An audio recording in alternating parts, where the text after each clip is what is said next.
Dan sihat yang merdeka adalah sihat membuatkan kita dekat dengan Allah. Boleh faham? Faham yang merdeka membuatkan kita faham untuk mendekatkan diri pada Allah. Negara yang merdeka, negara yang membuatkan kita dekat dengan Allah. Baru ni orang tanya, mendekatkan diri pada Allah dengan dekat pada Allah beza. Kalau mendekatkan diri pada Allah, kita order teh tarik, susu tinggi ni, ayak teh sikit lah. Yang tu memang mendekatkan diri pada Allah. Kan? Yang tu memang mendekatkan diri dan nyawa daripada Allah. Yang maksud mendekatkan diri kita pada Allah ni, apa-apa pun kita buat, kita akan ingat Allah. Sallallahu ala Muhammad, sallallahu ala Muhammad, sallallahu ala Muhammad, sallallahu ala Muhammad. Bismillahirrahmanirrahim. Qala Nabi sallallahu alaihi wa alihi wa baraka wa sallam, salamu qabla al-kalam, assalamualaikum warahmatullahi wabarakatuh. Alhamdulillahi rabbil alamin. Wassalatu wassalamu ala ashrafil anbiya'i wal mursalin wa imamal muttaqin wa ala alihi wa ahli baitihi wa sahbihi ajma'in. Ashhadu wa nashhadu an la ilaha illallah wahdahu la syarika lah wa ashhadu wa nashhadu anna Muhammadan abduhu wa rasuluh la nabiyya ba'dah. Innal hamdalillah nahmaduhu wa nasta'inuhu wa nastaghfiruh wa min shururi anfusina wa min sayyiati a'malina man yahdihillahu fala mudilla lahu wa man yudlil fala hadiya lahu. Subhanaka la ilma lana illa ma 'allamtana innaka antal alimul hakim. Wa tub 'alaina ya maulana innaka antat tawwabur rahim. Allahumma inna nas'aluka fahman nabiyyin wa hirzal mursalin wa ilhamal malaikatil muqarrabin. Allahumma aghnina bil 'ilmi wa zayyina bil hilmi wa akrimna bit taqwa wa jamilna bil 'afiyah. Nawaitu ta'alluma bit ta'lim wa tazakkur bit tazkir wa naf'a wal intifa' wal ifadah wal istifadah wal hasa 'ala tamassuki bi kitabillah wa sunnati rasulih wa du'a ila al huda wa dalalah 'ala al khair ibtigha'i wajhillah wa qarbihi wa mardatihi wa sawabihi lillahi ta'ala. Asbahna ala fitratil Islam wa kalimatil ikhlas wa ala dini nabiyyina Muhammadin sallallahu alaihi wa alihi wa barakatuh wasallam wa ala millati abina Ibrahim hanifa wa ma kana minal musyrikin. Allahumma ma asbaha min ni'matin aw bi ahadin min khalqika faminka wahdaka la sharika lak falakal hamdu wa lakal syukr. Ya Rabbi lakal hamdu kama yanbaghi li jalali wajhikal karim wa 'azimi sultanik. Na'udzu bi kalimatillahi tammati min syarri ma khalaq. Qala Allah Ta'ala fil kitabil aziz ba'da a'udzu billahi minasy syaithanir rajim. Rabbi shrah li sadri wa yassir li amri wa hlul 'uqdatam min lisani yafqahu qawli. Amma ba'd. Alhamdulillah, jazakallah khair diucapkan kepada Tuan Pengurusi Tuan Khalid bin Yahya Surau Nur Hidayah Taman Sanwi Batu Kif. Seterusnya tuan-tuan sidang hadirin muslimin mukminin rahimakumullah sekalian. Pertama-tamanya dan selama-lamanya kita rafa'kan syukur kepada Allah Subhanahu wa taala dengan faham, sedar dan segar bahawasanya Allah jugalah yang menciptakan langit dan bumi serta apa yang ada di antara keduanya dengan kekuasaan mutlak milik Allah dan ketunggalan Allah Subhanahu wa taala. Seterusnya selawat serta salam ke atas junjungan besar baginda Nabi sallallahu alaihi wa alihi wasallam, manusia menjadi asbab musabab paling utama dan mulia sehingga kita diberikan kebaikan, kita dihimpunkan dalam ketaatan, kita diberikan pinjaman iman dan Islam sampai ke pagi ini, menginjak masuk ke pagi 3 Safar edisi 1445 Hijriah, yang mana secara ironinya esok adalah tarikh ulang tahun kemerdekaan yang ke-68. Orang kita merdeka, tanah ini merdeka pada 4 bulan Safar tahun 1377 Hijrah. Tapi yang diwar-warkan, yang dilebar-sebarkan di kalangan masyarakat hanyalah tarikh 31 Ogos 57. Daripada situ pun kita dah boleh ambil satu ketetapan dan satu titik kesedaran betapa kita sendiri adalah satu bangsa yang kononnya mensyukuri nikmat kemerdekaan tetapi tidak pernah langsung merasakan kebesaran tarikh yang dipilih, iaitu 4 bulan Safar tahun 1377. Pada itu banyak benda yang perlu untuk kita refleksi diri, tengok balik responsif hati. Adakah benar kita ini duduk dalam kumpulan manusia yang beriman kepada Allah Subhanahu Wa Taala, telusuri perjalanan para alim ulama terdahulu, leluhur kita, untuk mengangkat nilai keimanan sebagai puncak utama kegembiraan bangsa ini. Justru perbanyakkanlah oleh kita untuk mendoakan, kirimkan Al-Fatihah dibacakan dalam menyedarkan diri kita untuk mensyukuri segala titik jerih perih perjuangan golongan terdahulu. Dalam waktu yang sama, perbanyakkan juga oleh kita untuk berselawat ke atas baginda Nabi SAW. Manusia menjadi asbab musabab paling utama dan mulia, sehingga kita diberikan kebaikan, kita diimpunkan dalam ketaatan, diberikan pinjaman iman dan Islam sampai ke saat ini. Itulah dengan kita senantiasa melipat gandakan usaha membacakan selawat ke atas baginda Nabi SAW. Saya suka ambil daripada kalimah yang disebutkan oleh Imam Al-Jazuli dalam kitabnya Dalailul Khairat, bila mana menceritakan tentang kelebihan dan keutamaan selawat. Kata Imam Al-Jazuli, sesungguhnya tidak ada amalan perintah yang Allah Ta'ala titah perintahkan ke atas orang yang beriman dan kemudian Allah melakukan perintah tersebut. Tak ada. Melainkan satu benda. Bila Allah perintah orang beriman untuk solat, ya ayyuhallazina amanu, Allah Ta'ala akan mulakan dengan kalimah allazina amanu. Allah Ta'ala akan beritahu pula selepas daripada itu perintahnya, yuqimunas salat. Kemudian begitu juga wa mimma razaqnahum yunfiqun, pada takrifan berkenaan dengan zakat. Allah suruh solat, Allah suruh zakat, tetapi Allah tidaklah melakukan perkara itu. Bila Allah Ta'ala sebutkan kutiba alaikumus siyam, Allah mula dengan kalimah ya ayyuhallazina amanu kutiba alaikumus siyam. Allah Ta'ala perintah untuk puasa, Allah tak puasa. Tetapi bila mai satu perintah yang dinamakan sebagai selawat, kata Imam Al-Jazuli, tiada perkara yang dipertamakan dalam melakukan perkara itu, iaitu dengan Allah melakukannya dulu, kemudian mengkeduakan malaikat dalam melakukan perkara itu, melainkan selawat. Dalam surah Al-Ahzab, Allah Ta'ala firmankan, innallaha wa malaikatahu yusalluna 'alan nabi ya ayyuhalladzina amanu sallu 'alaihi wa sallimu taslima. Mula dengan memberikan tuntunan kepada kita bahawa Allah dan malaikat lebih awal berselawat ke atas Nabi sallallahu alaihi wasallam, dan kemudian baru datang perintah kepada orang beriman untuk berselawat. Hanya satu-satu ni saja yang Allah dan para malaikat lakukan, beza dengan yang ibadat yang lain. Sebab itu kata Imam Jazuli, barang siapa yang memperbanyakkan selawat, hidupnya akan dirahmati oleh Malikul Jabbar. Barang siapa memperbanyakkan selawat, dia akan didoakan oleh Malakul Akhyar. Barang siapa memperbanyakkan selawat, dia akan diberikan syafaat oleh Rasul Al-Mukhtar.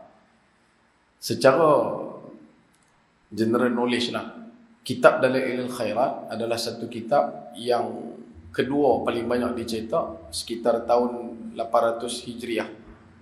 Kitab kedua paling banyak dicetak selepas Quran.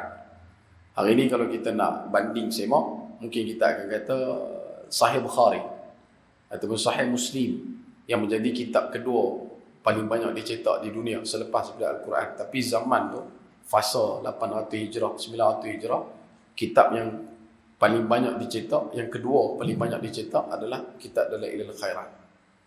Dan natijahnya bukan hanya berlegar di kawasan penempatan Syekh Jazuli di Morocco, di Maghribi, tidak. Dia punya kitab tu sampai ke tanah ini, sehingga kan disebutkan pada tarikh 18 Jun tahun 48, ketika mana wujud penentangan daripada Raja Haji Fisabilillah menentang penjajahan Belanda pada waktu tersebut, di Teluk Ketapang, jasad syahid Raja Haji Fisabilillah ditemui dalam keadaan tangan kiri memegang kitab Dalailul Khairat, tangan kanan memegang badik. Ini pejuang kemerdekaan yang tak didendang secara bugar, tak disegarkan langsung, walaupun adalah masjid yang dibina Raja Haji Fisabilillah. Duduk dalam keadaan kita mengenang perjalanan pembinaan kerajaan negeri Selangor. Betul, orang Selangor kena lebih banyak bersyukur kerana ada orang yang syahid di jalan Allah dan dia mengangkat martabat bangsa ini. Dia berketurunan Bugis dan dia syahid di medan perang menentang penjajahan. Sebab itu berkata sejarawan Islam, ada orang yang hidup dalam satu zaman negaranya dijajah tetapi jiwanya merdeka, dan ada orang yang duduk dalam satu fasa negaranya merdeka tetapi jiwanya dijajah. Dan muncul pula lepas daripada itu kelompok-kelompok yang digelar sebagai Anglofolia, orang-orang yang wajahnya Melayu, wajahnya orang Malaysia tetapi berhati penjajah. Muka tempe tapi hati cheese. Dalam hati penuh dengan makaroni. Dia tak kenal pekngau. Pekngau atau pekngau?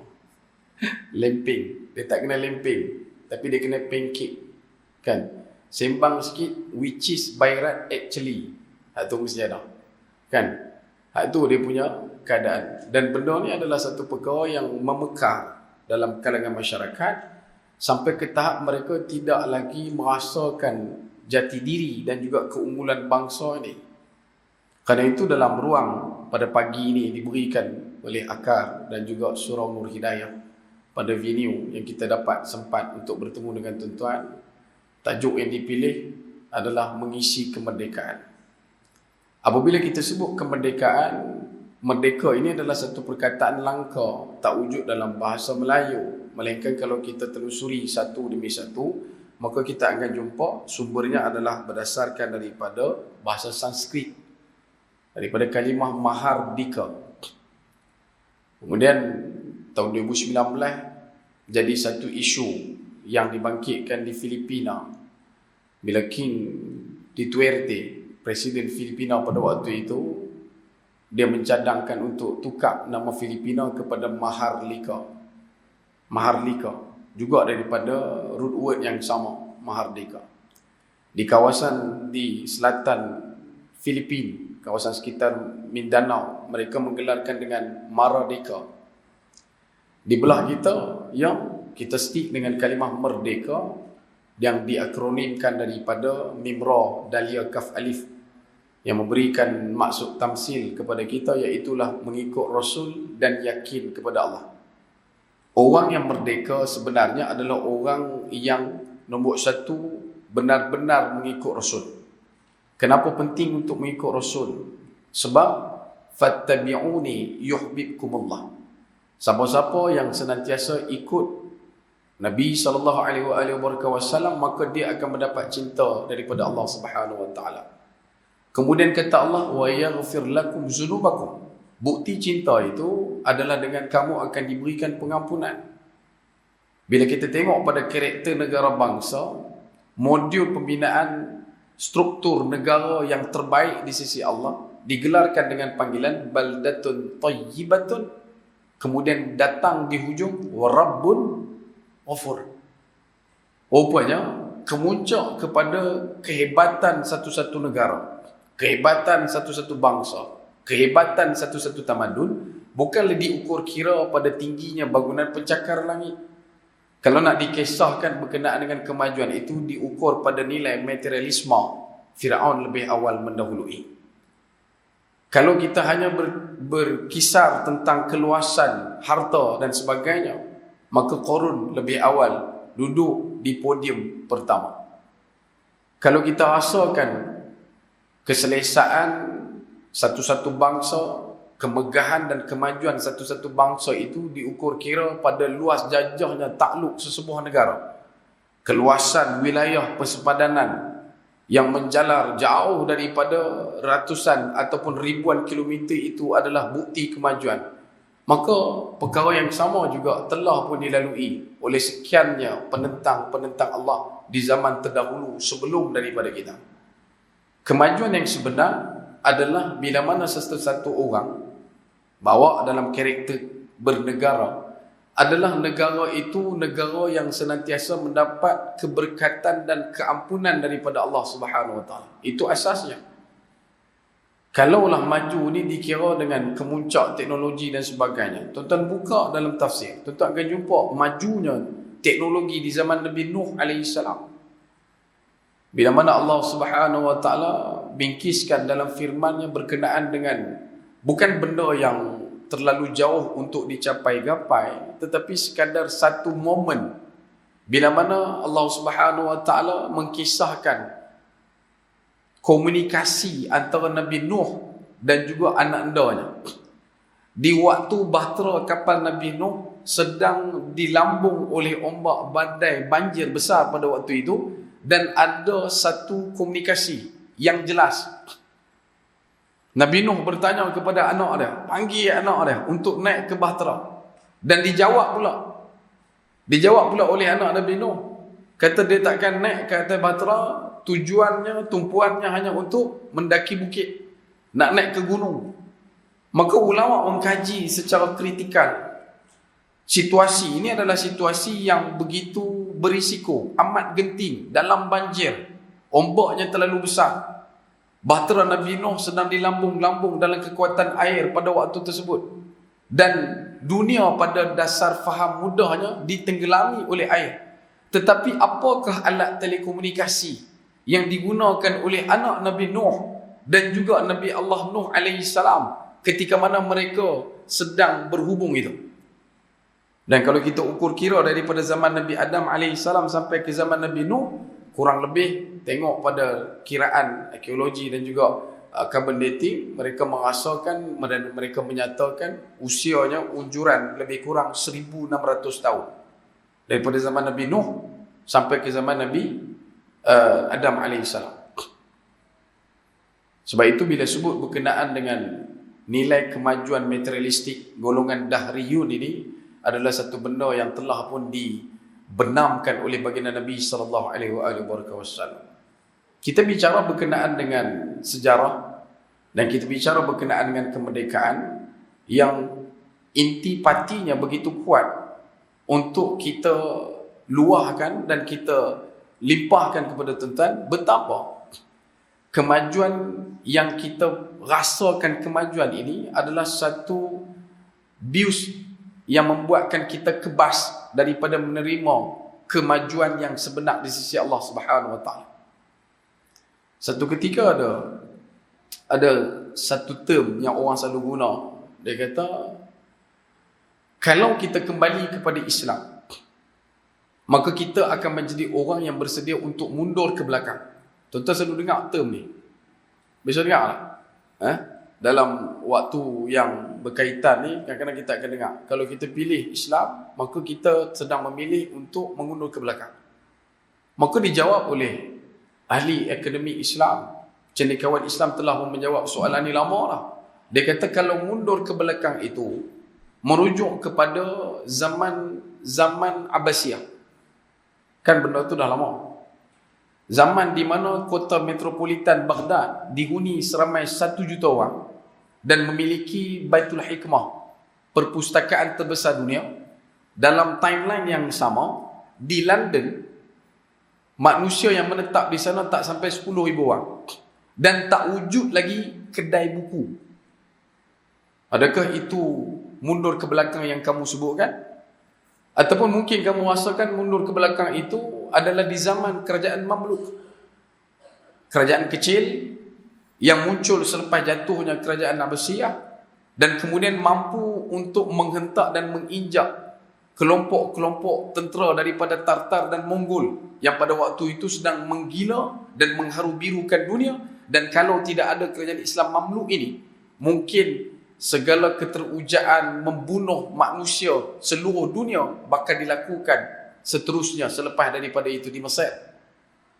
Adakah mengundur ke belakang itu merujuk kepada zaman yang terdekat dengan kita, di zaman Syekh Daud Al-Fatani, bahkan sebelum daripada itu, yang mana umat Islam di tanah ini, di Nusantara ni, boleh saja bila-bila masa berjalan kaki menuju ke Mekah, tanpa perlu untuk risau berkenaan dengan prosedur-prosedur yang ditetapkan, yang ditentukan pada hari ini.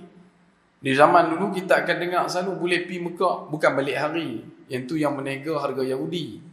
Hak ni dia cerita boleh pergi Mekah bila-bila masa, tak ada pun tekanan, sekatan, tak ada intimidasi dan sebagainya.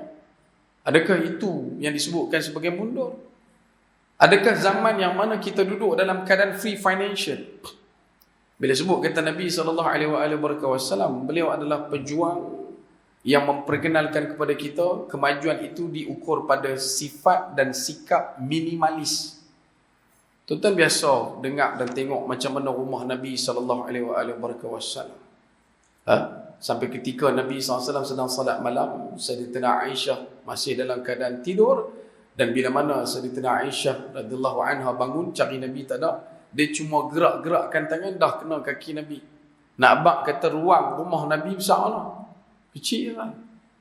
Dan itu adalah manusia yang paling mulia, duduk dalam keadaan tidak meletakkan dunia di dalam hati, melainkan letakkan dunia di dalam tangan dia. Begitu juga di zaman Sayyidina Umar. Dan kita bicara ni adalah orang-orang yang terbaik dan orang yang paling baik.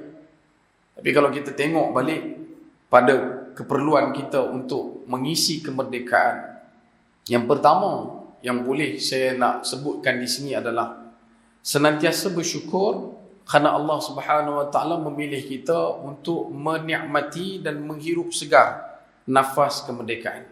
Kita bukan lagi orang-orang yang perlu untuk berpindah randah, lari masuk ke dalam hutan, turun ke lembah, cari tempat untuk menyelamatkan diri. Tidak lagi perlu untuk kita duduk dalam keadaan berjaga-jaga, takut-takut, risau-risau kerana bakal dibedil ataupun ditembak oleh mana-mana pihak. Kita duduk dalam situasi itu hari ini. Tak sama dengan keturunan kita terdahulu. 446 tahun waktu yang disebutkan penjajahan. Walaupun pada hari ini ada yang mengatakan itu bukanlah satu bentuk penjajahan total. Bila jatuh Melaka 15-11 bulan 8, bulan 8 juga 15-11, 21 hari bulan September Melaka jatuh, kota Melaka jatuh total. Itu pun ambil masa lama untuk jatuhkan. Sampailah tahun 1641 datang Belanda, kerajaan Johor gabung dengan Belanda, jatuhkan Portugis. Kemudian selepas daripada itu 183 tahun datang pula Inggeris bertapak di Pulau Pinang 1786 dalam keadaan mencuri Pulau Pinang daripada kerajaan Kedah. Yang ni memang dah semua ni muka macam dah faham dah lah bab Kedah kan. Saya tidaklah berniat untuk memanjang-manjangkan isu. Cuma yang kita boleh sebut dekat situ, Francis Light yang mai itu pun dalam catatan dia, Francis Light dia buat catatan bila dia mai. Tempat pertama dia lalu di kawasan Pulau Pinang adalah di kawasan sekitar Batu Maung. Batu Maung ni kalau tuan-tuan sebut, saya biasa orang Penang saya sebut Batu Maung. Kami Penang dia sebut cepat. Kita orang tak sebut laut. Kita orang sebut laut. Bawa cepat kan? Kita orang tak sebut laut pauk, kita orang sebut laut pauk. Dia cepat. Dia cergas. Batu nasi kanak kita batok tak lama. Dia batok saja. Pasal joki dia tu cergas. Bila dia sampai dekat bertemu, dia tulis lah. Orang-orang bertemu sedang bercucuk tanam padi. Tengah duk menyulam. Tengah duk tanam padi tau. Ada rebau duk mengalau, duk membajak. Dia tulis dalam catatan dia. Tapi isu dia yang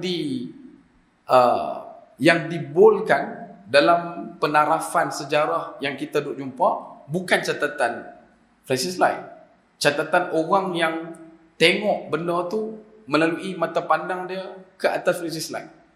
Maka dekat situlah muncul satu perkataan yang membuka Pulau Pinang adalah Francis Light.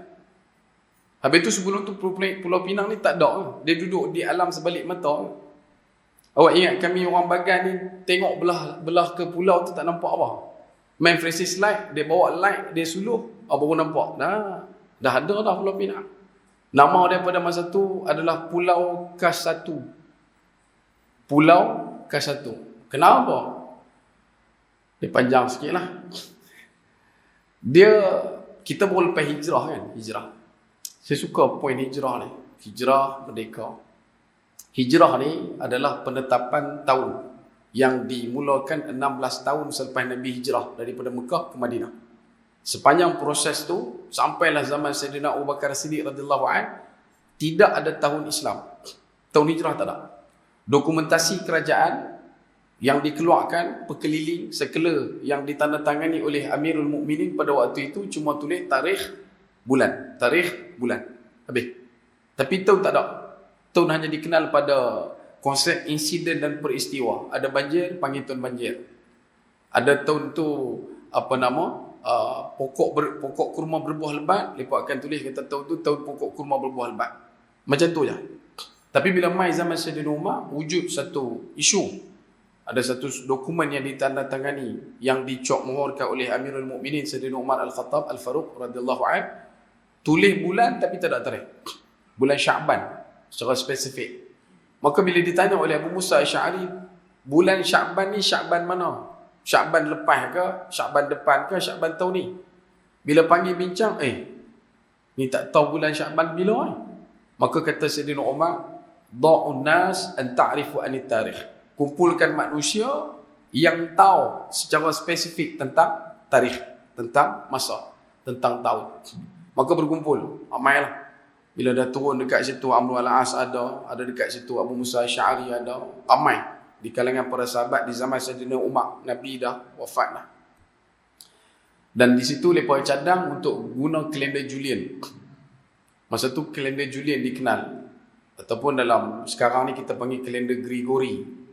Ada orang panggil kalender Masihi. Kan, kalender Masihi. Itu pun satu cerita juga. Kenapa kita tak panggil kalender Masihi pada asasnya? Sebab Masihi itu diletakkan sebab dimulakan pada tarikh 25 Disember itu sebagai kelahiran.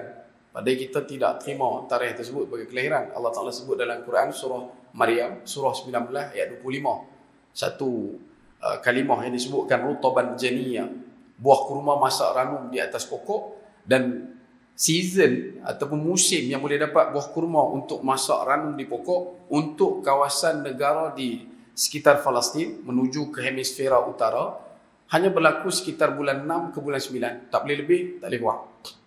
Jadi kalau nak tanya balik, Nabi Isa lahir bila? Between June and September.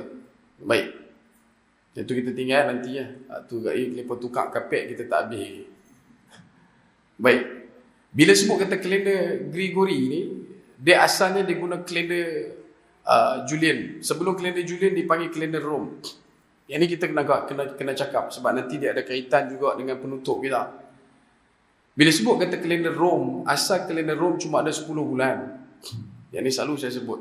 Saya takkan berhenti untuk tak sebut benda ni, saya akan sebut. Kalender Rom ada 10 bulan je. Bermula daripada Januari, Februari, Mac, April, Mei, Jun, kemudian terus September, Oktober, November, Disember. Yang tak ada kalender dalam kalender itu 2 bulan. Iaitu bulan Julai dan bulan Ogos. Main mana bulan Julai? Bila satu Caesar, Emperor of Rome, nama dia Julius Caesar, dia jadi peneraju tahta kerajaan Empire Rom Timur dan Barat, maka dia kata dia nak 1 bulan. Kerajaan dia ikut suka dia. Kan? Maka dia pun pilih 1 bulan, namanya bulan Julai. Dah nama dia Julian, takkan dia buat nama bulan Karim. Mesti dia buat nama bulan Julai. Dah nama dia Julian.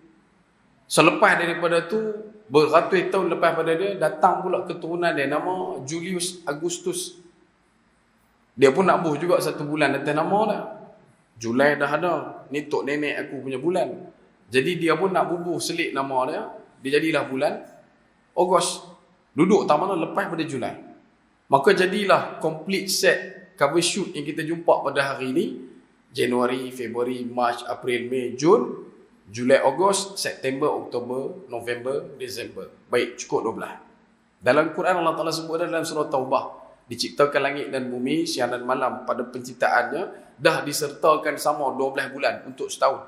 Allah Ta'ala dah maklum dah kat kita, adanya 12 bulan. Yang tu yang main Muharram, Safar, Rabiul Awal, Rabiul Akhir, Jamadil Awal, sampai Dzul Qa'dah. Baik. Kalau kita tengok balik pada bulan-bulan ni, Januari sampai ke Juno, Janus sampai Juno, itu semua ada kaitan dengan God of the Empire Rome. Tuhan-tuhan dalam Empire Rome, ajaran agama pagan Empire Rome. Janus, dewa pintu, dewa gerbang, gateway. Dia digelar sebagai Master of Puppet, dia juga digelar sebagai God of Actor. Master of Puppet ramai tahu.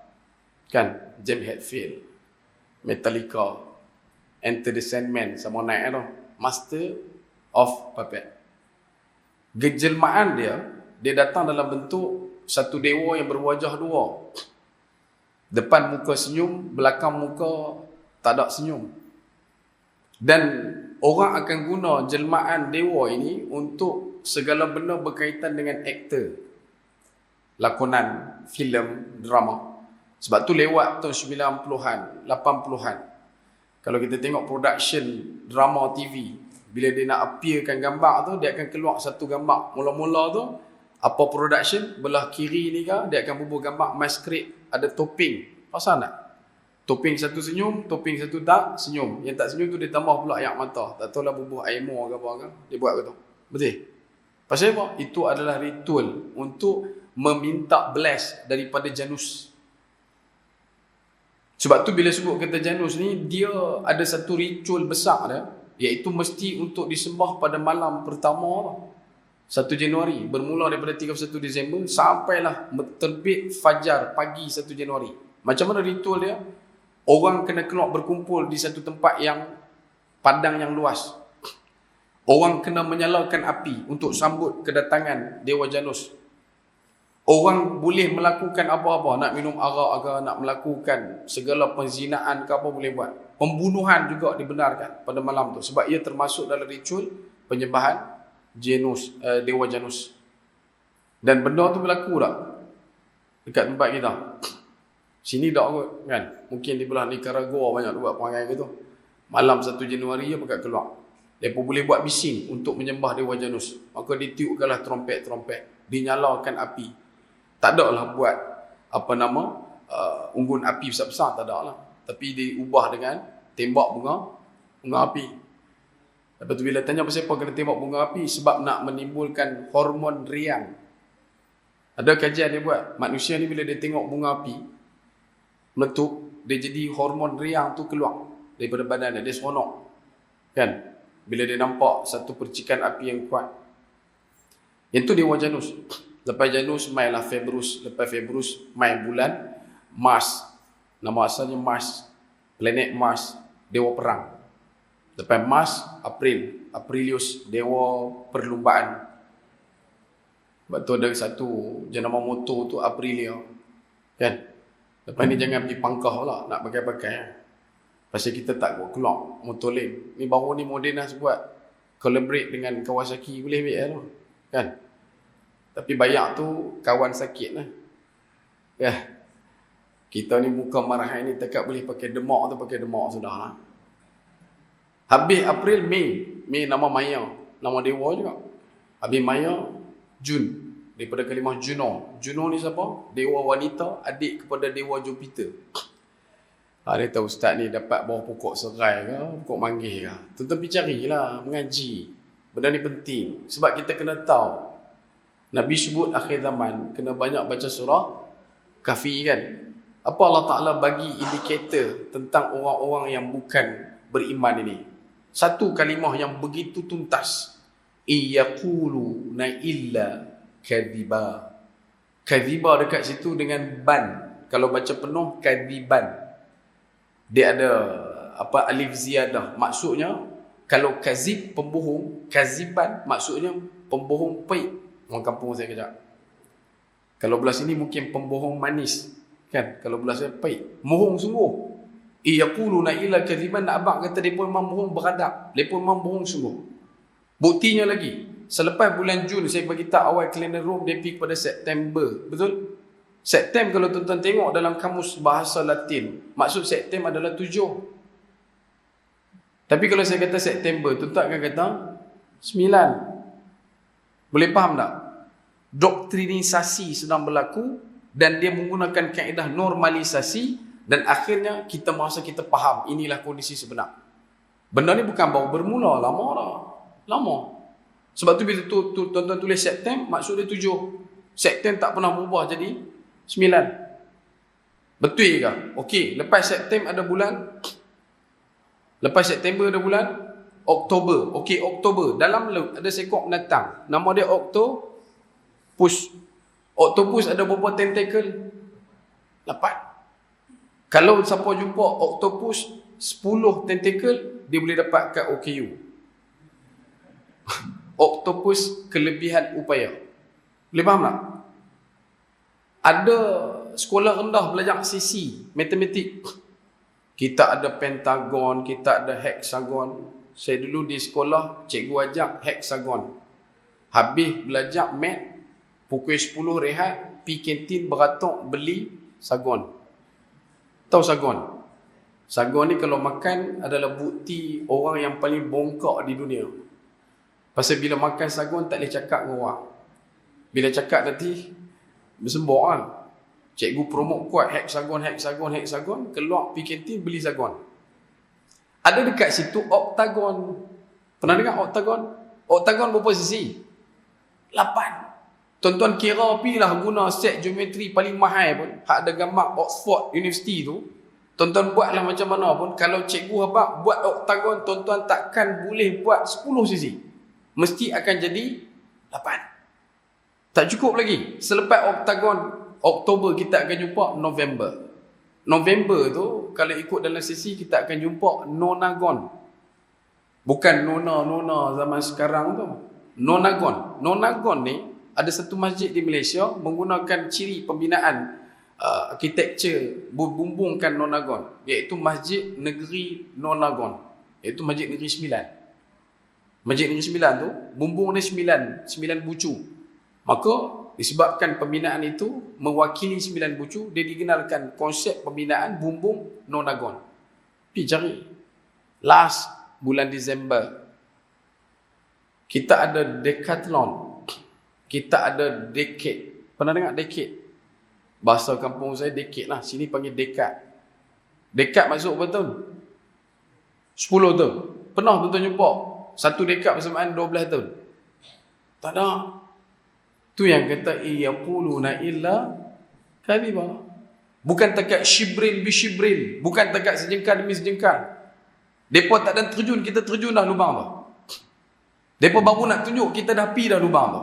Pasal kita telah pun dijadikan orang menerima indoktrinisasi, kesalahfahaman, dan akhirnya berlaku kewujudan satu terminologi yang memusat dalam diri seluruh umat masyarakat, pembodohan akal secara kekal.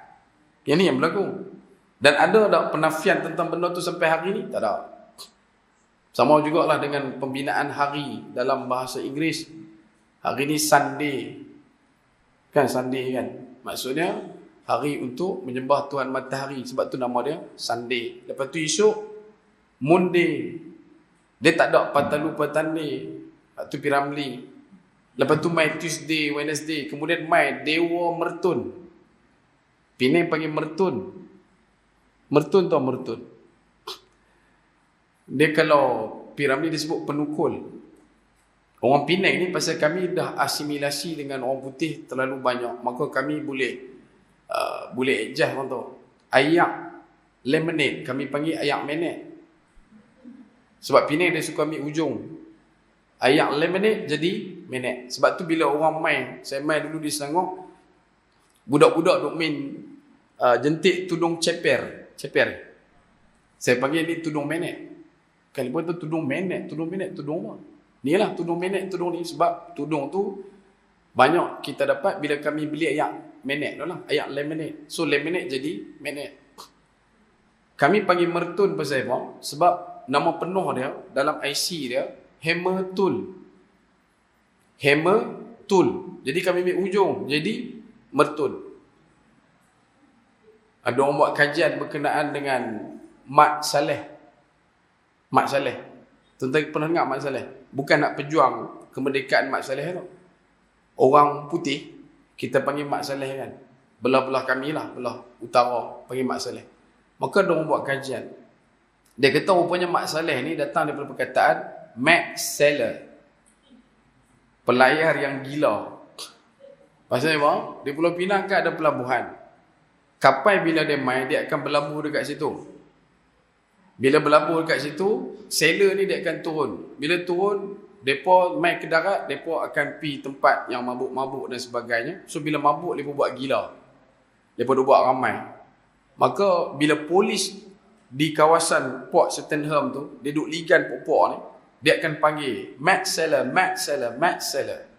Orang Penang dengar sambil-sambil duduk makan kacang kuda tepi tu, oh dia kata mereka duduk panggil Mat Saleh, Mat Saleh, Mat Saleh, sampai lah dekat Mat Saleh. Sama juga kalau tuan-tuan pergi ke Pulau Pinang, kita habaq ghostan. Ghostan tahu ghostan? Sini pakai ghostan juga. Tahu ghostan kan? Go a stance. Maksud dia undur lah. Kami bila nak berhentikan orang, kami tak panggil stop. Kami short form, potong. Kami panggil stop kan, stop. Stop. Kami tak pakai ST depan, kami ambil ujung. So orang pun berhenti Maksud tu ambil pada mana? Stop, buang ST jadi tu kata Penang. Aku lupa lah aku nak cerita apa. Sebab tu bila sebut berkenaan dengan Pulau Pinang, bila main dekat situ, nama pulau tu Pulau K1. Pekan yang paling besar, nama dia Pekan Tanjung Penaga.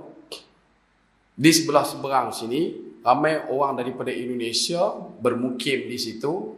Malah segar mereka membina penempatan, datangnya daripada kawasan batubara Indonesia. Ia kaitan cukup panjang berkenaan dengan isu letusnya gunung berapi Krakatau pada satu zaman yang terdahulu. Dan disebabkan itu, ramai yang bermudik datang ke Pulau Pinang dan akhirnya menetap di Bagan. Bagan masih lagi adalah satu kawasan yang didiami oleh keturunan-keturunan. Dekat situ ada. Dekat situ ramai lagi lah orang Melayu Islam kita. Dan bila sebut berkenaan dengan perkara yang sama, lepas daripada British duduk di Pulau Pinang, 1786 ada perjanjian dengan Sultan Kedah. Bila Portugis jatuh daripada tangan Belanda, Belanda pada masa tu bila jatuhkan Portugis, dia dapat dua, satu dapat Kota Melaka.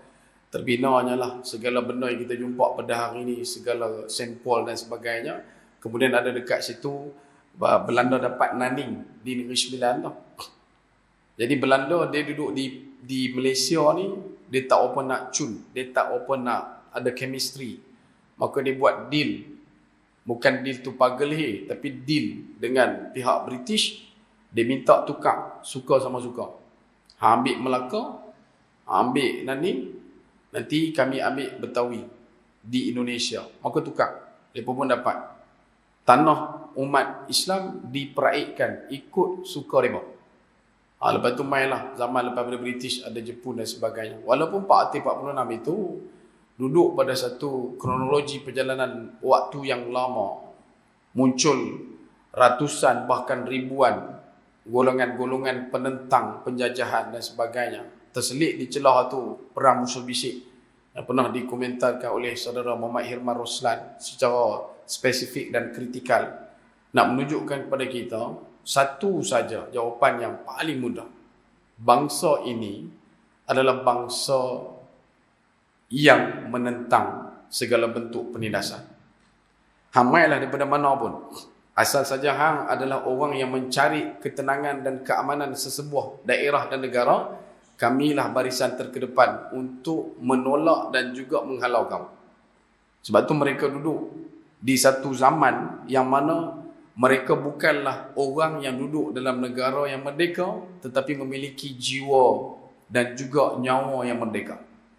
Berbeza dengan kita pada hari ini, dimaklumkan kepada kita negara kita telah merdeka, negara kita telah merdeka. Maka situasi itu sedikit sebanyak menyebabkan jati diri kita, kemahuan untuk melaksanakan perjuangan, kemahuan untuk kita mengangkat nilai keimanan, dia jadi pudar, kendor dan lentur. Kerana kita merasa negara sudah merdeka dan kita tidak lagi memiliki jiwa yang merdeka. Keturunan kita dulu di zaman awal, mereka adalah pahlawan. Tapi pada hari ini keturunannya adalah hampas yang tak melawan. Kita punya keturunan dulu adalah pemuka-pemuka yang menidakkan segala kekufuran dan kekafiran. Tetapi kita pada hari ini orang yang mampu untuk melutut dan melukut di tepi gantang-gantang yang dijanjikan oleh kelompok-kelompok kekufuran. Dan ini beza banding yang paling besar, perlu untuk kita butir betulkan dan lurus laraskan supaya kita tidak lagi menjadi satu orang yang mengharap kebaikan daripada kelompok yang tidak pernah langsung menerima keimanan kepada Allah Subhanahu Wa Taala. Dan sebab itu kritikalnya untuk kita mensyukuri nikmat kemerdekaan pada hari ini adalah dengan berusaha untuk menoleh sejenak ke relung sejarah yang lampau. Betapa bagaimana kelompok-kelompok orang terdahulu sebelum daripada kita mampu untuk bangkit, menentang dan melawan dengan kederat yang tersisa, bukan dengan kemampuan memiliki teknologi senjata. Tidak. Mereka bukanlah orang yang mengemudi dan juga mendominasi kecanggihan teknologi persenjataan pada waktu itu. Segala benda yang ada, ya. Bahkan sampai hari ini pun, kalau kita tengok balik, orang-orang yang ingat tentang sejarah, orang-orang yang kenang perjuangan orang-orang terdahulu, mereka adalah orang yang senantiasa menyemarakkan semangat kemerdekaan dalam diri anak-anak mereka. Sebab tu ada pepatah menyebutkan zaman sukar melahirkan orang yang hebat. Orang yang hebat melahirkan zaman yang senang. Zaman yang senang melahirkan orang yang lemah. Dan orang yang lemah melahirkan zaman yang susah. Dan sekeleshnya begitu. Kita dah pun terlepas daripada zaman yang memiliki orang hebat pada zaman yang susah. Orang yang hebat di zaman yang susah. Dan mereka inilah yang merintih, berjuang, senantiasa mengemudi perjalanan hidup untuk menyelamatkan maruah bangsa, maruah agama. Dan bila mana kita pada hari ini duduk atas kejayaan itu, kita jadi orang yang terleka dan kita terlalai, tersasar daripada tujuan sebenar. Dan benda ni adalah benda yang perlu untuk dicungkil kembali supaya kita menjadi orang yang senantiasa setidak-tidaknya kalau tidak menghargai, paling kurang mengenang sejarah peribadi, jati diri orang-orang yang terdahulu. Itu mukadimah yang pertama. Yang kedua, penting untuk kita kembalikan jati diri negara ini adalah dikarenakan ia merupakan satu trend yang pernah dilakukan dan sedang dilakukan oleh segenap pelusuk negara di setiap belahan dunia. Sebagai contoh, tahun 68 ketika mana di Sabah, Jesselton dikenal sebagai ibu negeri, maka ditukar nama menjadi Kota Kinabalu. Teluk Intan daripada tahun 1882 digunakan nama Teluk Anson, kemudian pada tahun 1981 ditukar jadi nama Teluk Intan. Port Well tukar jadi Kuala Sepetang. Seaport tukar jadi Kelana Jaya. Port Swettenham ditukar menjadi Pelabuhan Kelang. Yang terbaru bulan Mac 2022 di Melaka, Bukit Sempol kembali menggunakan nama asalnya Bukit Melaka. Di Pulau Pinang kita minta lama dah. Ambil Georgetown tu, tukar bubuh nama asal Tanjung Penaga. Butterworth, nak sebut pun susah, nak tulis pun tak tahu. Butterworth, yang tahu Butterfinger, kan? Dia kata Butterworth, nama asalnya Bagan. Tapi disebabkan oleh sifat Anglofolia ni, yang kata wajahnya Melayu berhati Barat, mereka merasakan itu adalah tunjang kemegahan yang perlu untuk diangkat. Dan sifat kolonialisme yang terbentur dalam diri orang begini masih lagi kuat dan hangat. Kerana itu benda itu tidak memberikan kesan. Adakah kita saja yang minta? Tak, banyak negara minta. Di India, tahun 2014, bila mana Bengaluru berjaya untuk menggunakan kembali nama asal daripada Bangalore, sebelah daerah dalam kawasan jajahan Bengaluru semua tukar nama kembali kepada nama asal dia. Mumbai, daripada dulu jadi Bombay, tukar jadi Mumbai. Madras, daripada dulu tukar jadi Chennai. Begitu juga dengan penukaran nama-nama tempat yang bukan daripada tempat kita, tapi di luar. Sebab apa? Nak mengembalikan jati diri negara tersebut supaya orang tahu identifikasi. Ini menunjukkan negara yang asalnya siapa. Lepas tu kita bincangkan juga dalam beberapa perkara. Isu berkenaan dengan pembinaan struktur kerangka masjid dan sebagainya. Bagaimana benda tu adalah pembunuhan entiti, pembunuhan identifikasi satu-satu bangsa yang menguasai kawasan tersebut. Nah, sebab tu penting untuk kita faham balik betapa merdeka ni sebenarnya memberikan ruang besar kepada kita untuk mengembalikan sejarah bangsa, bukan mengelirukan sejarah bangsa. Dan hari ini banyak satu perkara yang kita sebutkan dalam pemikiran masyarakat umat yang senantiasa dikatakan tentang kesalahfahaman tentang kemerdekaan, tentang salah faham sejarah dan sebagainya. Sebab kita tak diwar-warkan tentang perkara ni. Sebab tu menjadi satu tugas besar, khususnya untuk akar dan juga kita seluruhnya sebagai umat Islam, untuk mempromosi dan juga untuk menyebarluaskan asas keutamaan tentang identiti bangsa ini, supaya kita boleh tahu kita sedang berpijak di bumi sendiri. Itu tak cerita lagi berkenaan dengan tanah besar. Ada tanah besar India, ada tanah besar Cina, dan ada tanah Melayu. Dan tak perlu untuk kita risaukan. Macam mana pun ini adalah tanah tumpah darah kita. Dan sebab itu bila sebut berkenaan dengan situasi dan juga proksi yang sama, asas kemerdekaan ini adalah sebenarnya sepatutnya menjadi batu loncatan dan juga satu pembakar semangat untuk kita menjadi orang yang senantiasa menyelam kembali pada perjalanan perjuangan umat dan juga orang-orang terdahulu demi untuk mengekalkan kelestarian negara ini berada pada kemudi dan juga jalur yang terbaik. Jangan kita mudah sangat untuk didoktrinisasi ataupun dipengaruhkan oleh kelompok-kelompok yang menjadi golongan oportunis, ambil kesempatan. Tambah-tambah pula zaman lah, dia jaga cuma dua. Satu jaga pundi, satu jaga undi. Habis kalau dua-dua benda tu dia boleh jaga, dia selamat dah, dia tak risau. Tapi kita berkaitan dengan kebenaran, memperjuangkan negara adalah satu perkara yang begitu besar. Dan benda yang sama juga dicontoh tauladankan oleh baginda Nabi SAW, cinta kepada negara. Pernahkah tuan-tuan ambil maklum bila sebut kita merdeka, Syekh Abdullah Fahim bin Syekh Ibrahim rahimallahu ta'ala, ahli falak Pulau Pinang, yang menjadi pakar rujuk pada tarikh penetapan kemerdekaan di zaman Tunku Abdul Rahman. Bila dia jumpa dengan Syekh Abdullah Fahim, Tunku Abdul Rahman, putra Al-Haj, jumpa dengan Syekh Abdullah Fahim, Allah yarhamhu, dia tanya tentang tarikh kemerdekaan. Maka diambillah beberapa tarikh-tarikh yang penting untuk disesuaikan mengikut kiraan falak, mengikut kiraan bintang.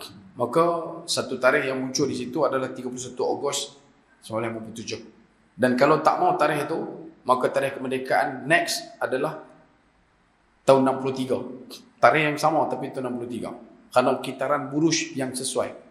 Pada waktu tu dia sebut akan nampak buruj yang kati tu, timbang. Okey? Saya lupa nama dia punya buruj tu. Buruj timbang tu akan nampak jelas di angkasa, tetapi dengan syarat bulan penuh pada waktu tu. Bulan penuh pada waktu tu. Dan bila mana dia cerita, benda tu berlaku diambil tarikh 4 hari bulan Safar tahun 1377. Kenapa? Bila kita tengok balik, kita cerakinkan kenapa diambil pada bulan Safar. Sebab permulaan hijrah juga dalam satu dapatan disebutkan bermula dalam bulan Safar. Walaupun di hujung, tetapi memang dimulakan dalam bulan Safar. Kalau ikut Al-Muti, dia kata Nabi hijrah pada bulan Rabiul Awal. Ambil masa 10 hari perjalanan tu sampai ke Madinah 12 Rabiul Awal. Dalam kitab Rahih Al-Makhtum, Syekh Saifur Rahman Barak Furi sebut Nabi SAW mula bergerak daripada Mekah pada malam Jumaat. Hari Khamis, malam Jumaat, 27 bulan Safar. 26 bulan Safar, hari Khamis pagi, orang-orang kafir Quraisy berkumpul di Darun Nadwah. Dan disitulah datang satu orang lelaki daripada Najd yang sebenarnya Nabi kata adalah Iblis, yang main untuk memberikan usulan supaya Nabi SAW dibunuh. Kerana cadangan itu datang pada Abu Jahal. Benda tu berlaku waktu pagi. Dan Nabi keluar daripada Mekah malam tu. Yang kita pun well known, dia punya pengkisahan berkenaan dengan membaca ayat Yasin pada malam Jumaat. Jadi Nabi baca Yasin malam Jumaat tu. Nah, jadi kalau orang tanya baca Yasin ikut siapa? Ikut Nabi. Pasal dalam riwayat tersebut Imam Al-Baihaqi ambil, Imam Al-Bukhari ambil daripada Ibnu Ishaq bahawasanya benda tu berlaku di malam Jumaat dan dibacakan dibacakan ayat Quran daripada surah Yasin ayat 9. Wa ja'alna min baini aydihim saddan wa min khalfihim sadda faghshaynahum fahum la yubsirun. Doa ni, ayat ni ramai orang baca. Tambah-tambah bila nampak JPJ ataupun polis masa PKP, PPD dulu ni, baju rendah ayat ni. Kau boleh pelekat kat dahi. Nak bagi polis tak nampak dah. Takut lagi hang baca hang tak nampak polis. Tu lagi rebah. Guru saya kata benda ni dia Quran ni untuk dibaca dan dimengaji, bukan untuk dijampi. Boleh faham tak? Ni puas habis baca duk membuih ke polis tu. Daripada saman satu jadi 3. Pasal ada cebisan cabai main kat dia kata pasal duk membuih. Sebab tu malam Nabi keluar, Nabi pergi ke kawasan utara Mekah di Juhfah. Dan Nabi cakap dengan Mekah. Malam hijrah tu Nabi cakap dengan Mekah. Nabi kata, wahai Mekah, aku cintakan kau Mekah. Kalau bukan kerana orang Mekah tak mahu aku duduk di Mekah, nasib aku takkan tinggalkan kau wahai Mekah. Kita pernah sembang dengan Gombak. Sampai traffic light tu naik motor. Oh Gombak. Kan? Yang pernah duk cakap dengan bandar ni M. Nasir lah. Kuala Lumpur, senyumanmu. M. Nasir lah duk sembang. Kan? Kita tak pergi depan sikit sampai dekat Putrajaya. Oh Putrajaya. Pernah sembang. Lalu Kuala Ipoh pernah sembang. Tak pernah. Tapi Nabi habaq, Nabi cakap. Bahkan ketika mana hijrah sampai ke Madinah, dalam satu riwayat daripada Sayyidatina Aisyah radhiyallahu anha, kata Sayyidatina Aisyah pada Nabi SAW, ya Rasulullah, sahabat muhajirin ramai yang sakit demam. Ramai yang demam sebab ekstrim cuaca Madinah tak sama dengan Mekah. Jadi bila sampai di Madinah, ramai yang sakit-sakit. Maka Nabi SAW pun ziarah seorang Sayyidina Bilal, Nabi ziarah Sayyidina Abu Bakar, Nabi ziarah Sayyidina Umar. Ramailah yang sakit demam pada masa itu. Dan Nabi doakan penyembuhan. Nabi doakan kesembuhan. Kemudian Nabi kata kat Sayyidatina Aisyah radhiyallahu anha, demam tu ada, tapi sikit je. Habis tu yang banyak homesick. Nabi kata demam tu ada, tapi taklah teruk. Yang teruk tu homesick. Homesick Nabi SAW sebut tu, di kalangan sahabat punya homesick, bukan homesick macam kita. Kita takat rindu mungkin pasal nak tengok Netflix hak tu je. Kita rindu mungkin pasal nak push rank dalam Mobile Legends hak tu je. Kita mungkin rindu pasal nak petik cabai yang kita tanam bulan lepas hak tu je. Homesick para sahabat muhajiri dalam keadaan ketika mereka melangkah keluar daripada kota Mekah, semua harta mereka ditinggalkan. Dipaksa untuk ditinggalkan. Tuan-tuan duduk di Gombak, tuan-tuan nak pindah pergi ke Nilai. Contoh, elok dah panggil dah lori semua, tato main orang Gombak ni berimpun pada rumah. Nak pindah ke? Ya, nak pindah. Barang tinggal. Boleh pindah pergi Nilai, barang jangan bawa. Barang tinggal sini. Agak-agak boleh tak? Boleh nak duduk dalam situasi tu? Suhaib bin Sinan Ar-Rumi, Abdul Rahman bin Auf radhiyallahu anhu. Dua manusia ini duduk dalam situasi itu. Bawa barang mereka untuk keluar pada Mekah. Orang Mekah tahan. Hang nak pergi jumpa Muhammad, nak pergi Madinah, pergi. Barang tinggal. Tapi disebabkan iman, mereka mampu untuk meninggalkan barang mereka. Tapi manusia, bila sampai di Madinah, kata sayang mana tak. Pernah petak tu payah nak dapat. Boleh lebih kurang lah, kan, lebih kurang. Dia nak bang kata, benda tu dah lah rare. Aku pun dapat dekat Jongker Walk. Tak tahu tak boleh bawa mai. Dia jadi merengkam. Dia jadi berdendam. Bahasa kampung saya dia kata taram. Dia jadi lagu tu. Dan benda tu akhirnya menyebabkan sakit. Dan apa Nabi sebut? Nabi doa. Ya Allah, jadikanlah kami orang yang mencintai Madinah seperti mana kami cinta pada Mekah. Dan lebihkan cinta kami kepada Madinah. Sampai terang tu. Sebab tu kalaulah ada orang kata tak ada cinta-cinta tanah air, tak ada cinta-cinta negara ni, maka orang ni tadi dia tidak menelusuri perjalanan sirah Nabi SAW secara dekat. Dan golongan-golongan ni lah yang didoktrinisasikan dengan sanggup mengatakan Nabi dengan para sahabat melarikan diri. Padahal tak. Peristiwa hijrah Nabi bukanlah inisiatif kreatif Nabi, melainkan wahyu yuha. Wahyu Allah ke atas Nabi untuk bergerak daripada Mekah menuju ke Madinah. Walaupun Nabi mau ataupun Nabi tak mau, Nabi tetap kena pergi sebab itu perintah Allah. Dan hijrah ni bukan kali pertama, Habsyah 2 kali. Nabi berjalan kaki dengan Zaid bin Harithah 96.50 km daripada Mekah menuju ke kota Taif. Duduk dalam keadaan menerima wahyu perintah Allah. Tapi 2 orang je lah. Untuk Madinah 500 km, itu adalah perintah untuk seluruh orang Islam yang telah pun Allah Ta'ala berikan suruhan untuk mereka bergerak daripada Mekah menuju ke Madinah. Sebab tu kalau sebut tentang hijrah yang membuka dan menguak perjalanan lembar kemerdekaan umat Islam tertua, yang memberikan satu natijah besar kepada kita, satu-satu orang yang mencapai kemerdekaan dengan tujuannya hanya sahaja kerana mengikut perintah Allah, maka dia akan mendapat kebaikan berganda dan berterusan. Dan ini yang kita nak kena kembalikan. Lepas tu bila mana Nabi SAW hijrah, maka benda tu tak ada siapa pun ulama sirah kata benda ni adalah satu usaha untuk melarikan diri, tak. Melainkan orang yang ambil daripada kelompok orientalis yang tidak suka pada Islam. Ya, mereka akan guna perkataan refugees. Pernah dengar refugees? Tuan-tuan, ada burung daripada Canada, Canadian geese. Dia duduk di kawasan sekitar utara Amerika. Okay, dekatlah dengan kawasan Alaska. Burung ni dipanggil dengan burung migratory bird. Maksudnya burung hijrah. Di tempat saya ada burung daripada China. Dia macam burung jinjang. Burung macam bangau, tapi besar pada bangau lah. Pasal bangau kita kurih, kan? Pasal apa kurih? Tak makan ikan. Itu bangau kita. Ni bangau Cina, besar, jinjang.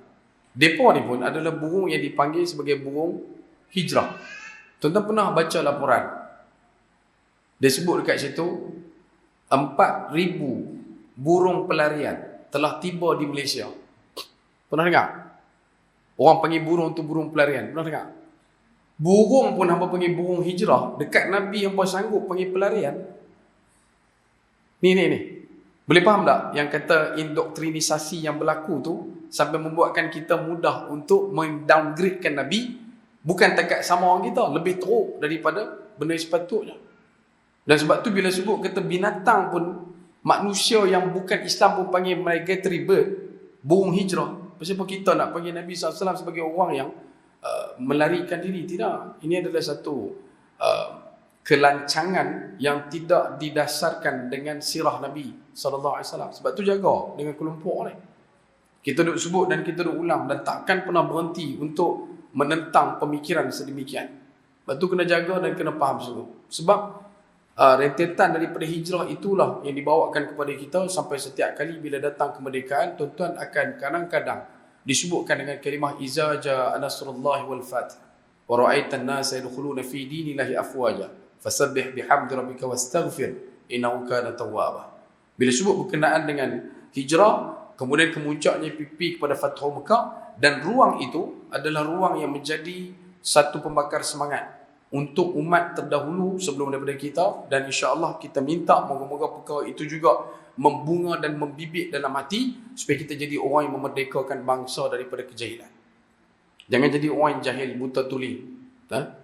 Pergi pasaraya tolak troli, tak mau. Kita jadi orang yang tahu konsep asas hukum, konsep asas perjalanan umat dimulakan oleh derap langkah utama baginda Nabi SAW berdasarkan wahyu dan perintah daripada Allah Subhanahu Wa Taala. Sebab tu pengisian kemerdekaan yang kedua yang kita nak sebutkan di sini adalah dengan mengukuhkan keilmuan.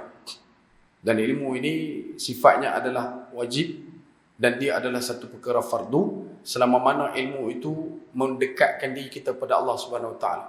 Ilmu yang baik adalah ilmu yang menambahkan gerun tunduk kita pada Allah. Ilmu yang baik adalah ilmu yang membuatkan kita membesarkan Allah dalam diri, bukan membesarkan diri di depan Allah. Itu beza orang. Jangan jadi orang yang mengambil intipati keilmuan daripada iblis, yang mana dengan ilmu itu dia membesarkan diri di depan Allah. Kita kena ambil intipati keilmuan daripada Nabi SAW, iaitulah dengan ilmu kita menjadi orang yang membesarkan Allah dalam diri kita. Itu beza.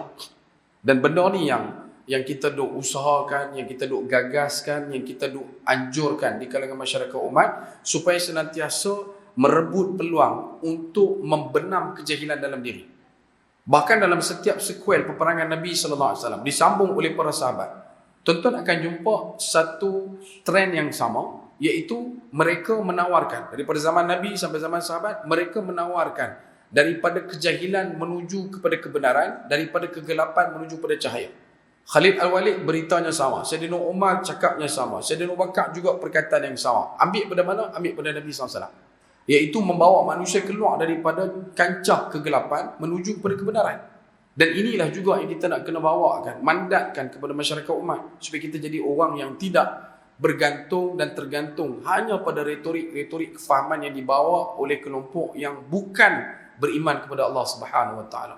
Dan ini adalah satu tugas yang begitu berat, sebab janjinya, jalannya bukan jalan yang dihamparkan kapet setebal 8 inci. Dia bukan duduk dalam keadaan telah pun dipersiapkan denai untuk kita lalui. Tidak. Jalannya penuh dengan onak, duri dan ranjau. Penuh dengan segala cabaran. Cuma kita kena faham, selepas daripada kita ada legasi yang bakal menjadi sinambung untuk meneruskan perjuangan ini. Dan ini bukanlah perjuangan yang kata kita nak membantah apa, tak ada. Isu dia nak menambah. Bukan membantah, tapi menambah kefahaman tentang perjalanan bangsa dan juga negara ini. Kemudian yang terakhir, dalam perkara yang disebutkan tentang kemerdekaan, antara isu yang malar segar dibawakan tentang situasi dan juga nilai kemerdekaan itu dalam kehidupan adalah bagaimana kita perlu untuk keluar daripada situasi keselesaan. Sebab para Nabi tidak pernah selesa. Nabi Muhammad SAW tidak pernah selesa. Para sahabat Khulafa' Ar-Rasyidin tidak pernah selesa. Maksud tidak selesa tu macam mana? Tidak selesa bila mana Islam masih lagi belum diluaskan, ditunjukkan, diamalkan oleh ramai orang. Dan itulah benda yang duk bermain dalam fikir benak mereka. Dan kita juga kena ada benda, kena ada dalam diri kita, supaya kita jadi orang yang boleh menyampaikan Islam. Bukan hanya pada petah perkataan, tidak. Saya tak bicara berkenaan dengan konten yang perlu kita cakap sebut dah. Cukup takat dimulakan dengan capaian yang paling mudah. Merdekanya kita orang beriman adalah dengan senantiasa melebarkan senyum pada orang. Ni tengok orang Islam muka, aduh, sedih. Kan? Muka macam Sheila. Kan? Muka tak boleh belah. Muka tak relax. Senyum semua. Kalau kita pula tengok orang tak senyum kat kita, jangan tunggu dia senyum, senyum sajalah. Sebab dia adalah sedekah. Dan jangan pernah kita tak buat benda tu. Tapi tak semua senyum tu sedekah yang sedekah. Dalam tadi saya tengok tabung banyak. Kan? Saya ambil tabung, dia duduk senyum kat tabung. Hari ni dah 15 minit ni, kaya tabung ni. Pasal aku duduk sedekah. Dah, senyum, ikhlas. Senyum kena ikhlas. Datang daripada hati. Dia akan sampai ke hati. Tapi kalau senyum tu main pada kaki, dia tak sampai ke hati. Senyum tapi kancing gigi. Senyum tapi kancing gigi. Jiran beli sofa baru. Senyum. Tapi gigi macam ni. Kan? Lawa sofa hang. Minggu lepas beli dah lansir baru. Minggu ni beli pula sofa baru. DP tu sambil kancing gigi. Tak ada masalah. Cuma senyum. Dalam ruang yang sama juga, jadi orang yang berkasih sayang dengan anak-anak. Tolong tuan. Depa ni adalah kita punya legasi. Dia akan tengok keindahan, kebaikan, kemuliaan bangsa ini pada mata pandang kecil mereka. Kalaulah yang ditunjukkan di hadapan mereka, percakaran, pertembungan, pertelagahan, maka kita takkan boleh untuk menempa ataupun mengacuankan generasi selepas pada kita menjadi orang yang berbangga dengan bangsa dia. Tok Wan Nabi, nama dia Syaibah bin Amr. Pernah dengar nama Tok Wan Nabi? Tok Wan Nabi nama apa? Muhammad bin Abdullah bin Abdul Muttalib. Betul? Nama betul Abdul Muttalib Syaibah. Syaibah. Syaibah ni orang Madinah. Sebab mak dia Salma An-Najari Al-Khazrajiyah. Baik. Bapa Syaibah adalah Amr. Tapi ramai orang panggil Hashim. Kan Muhammad Abdullah Abdul Muttalib bin Hashim. Nama Hashim betul bukan Hashim. Nama Hashim betul adalah Amr. Abdul Muttalib, nama dia bukan Abdul Muttalib, nama betul dia Syaibah. Syaibah pasal apa? Sebab masa dia lahir dia ada uban dah.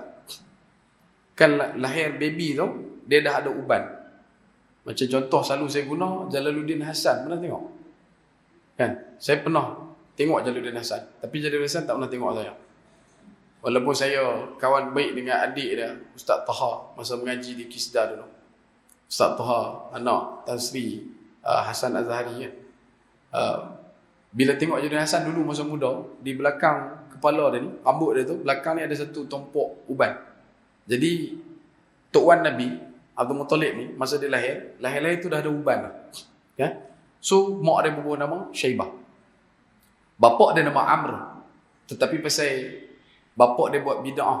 Bid'ah ni pembaharuan, bukan bid'ah yang kita duk sangka kata dolalah apa semua, dah. Kisah dia Amr bin Abdul Manaf bin Qusay. Okey, Qusay dia ada 4 orang anak.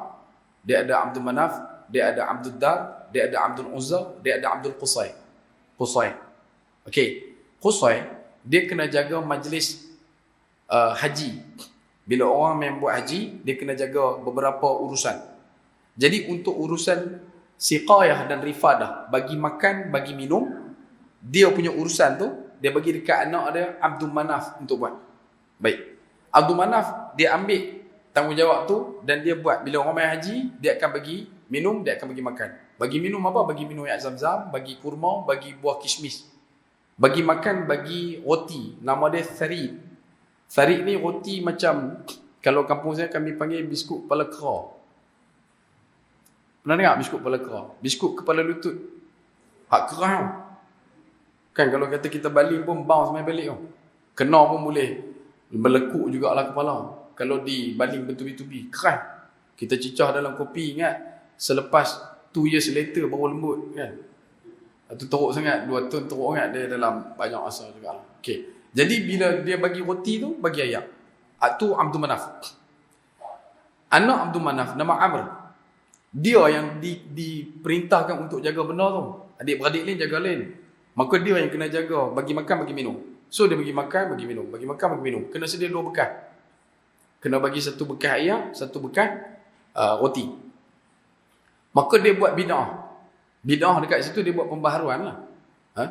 Apa dia buat?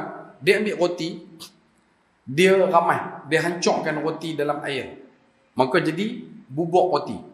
Perbuatan buat benda tu namanya Hasyamath Tharid. Hasyamath Tharid. Orang yang perbuatan tu namanya Hasyamah atau wazan fi'il. Tetapi orang yang buat atas wazan fa'il, maka dia kena kasrahkan huruf kedua. Maka Hasyamah, dia yang buat jadi Hashim. Orang lekat panggil nama Hashim tu sampai ke hari ni. Saya pun panggil Hashim, tuan-tuan panggil Hashim. Kan? Maka bila dah lekat nama Hashim, yang tu yang main dekat kita nama Hashim. Baik. Abdul Muttalib tu, dia asal Syaibah. Ketika dia kecil, umur dalam riwayat tersebut sekitar usia 5 tahun, 6 tahun, orang Mekah pi ke Madinah. Masa tu dia belum lagi pi ke Mekah. Sebab adik-beradik tiri dia yang lain, adik-beradik dia yang lain, iaitu Muttalib, Harith, tak tahu kata mereka ada adik di Madinah. Jadi bila orang Mekah pi sampai ke Madinah, mereka dengar ada budak ni duk berkeli, bergaduh, main-main tu.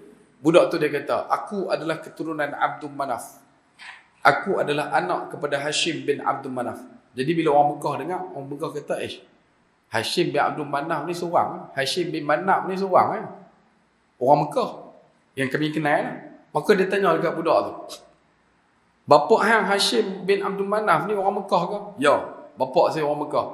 Dia adalah anak kepada Abdul Manaf. Saya adalah anak kepada Hashim bin Abdul Manaf. Maka terkejut mereka tu. Maka tanya dekat dia, mana rumah hang? Tunjuk dekat dia, jumpa dengan mak kepada Hashim ni, mak kepada Syaibah ni. Bila jumpa, betul. Ada bukti kata barang-barang peninggalan Hashim bin Abdul Manaf dengan Salma An-Najari Al-Khazrajiyah. Maka mereka pun bila dah habis berbincang, mereka balik ke Mekah, mereka beritahu dekat Muttalib. Muttalib, adik hang seorang ada di Madinah. Adik hang seorang ada di Madinah. Dia dah tunjuk bukti kata dia memang adik hang. Sebab barang-barang perkakasan Hashim bin Abdul Manaf dah dengan dia. Masa tu Hashim dah meninggal dunia. Maka Muttalib pun kata dekat orang yang beritahu ni, kalau betul itu adik aku, hamba bagi dekat aku unta hamba, kuda hamba. Nak jadikan sebagai guarantor. Aku ambil unta hamba, kuda hamba, aku naik pergi sana. Dah hamba kata betul. Jadi kalau tak betul, hamba mesti tak bagi. Tapi mereka kata silakan ambil. Maka mereka pun ambil. Muttalib pun ambil unta dan juga kuda tu tadi, dia bawa pergi ke Madinah, dia pergi cari rumah budak Syaibah ni dan dia jumpa dan dia tengok betul budak ni adalah adik-beradik dia. Dan dia pun bawa balik Syaibah sampai di Madinah. Sampai di Mekah. Bila masuk Mekah, netizen, orang-orang Mekah tengok. Dia kata tu siapa dia tu? Kawan tak ada jawab lagi. Depa pakat panggil dah Abdul Muttalib. Depa kata itu adalah hamba kepada Muttalib. Sampailah kepada kita. Kita pun panggil Abdul Muttalib. Sebab tu bila sebut berkenaan dengan kecil begini, mereka sepatutnya sudah ada rasa berbangga dengan keturunan dan juga kenegaraan itu. Bangga menjadi satu orang anak Malaysia. Bangga menjadi satu orang keturunan Melayu. Bangga menjadi satu orang Islam, apatah lagi. Dan benda tu hari ini semakin sukar untuk kita natijahkan dan kita luahkan dalam penampakan yang telus. Kerana tak sikit banyak di kalangan kita juga yang malu nak mengaku sebagai Islam.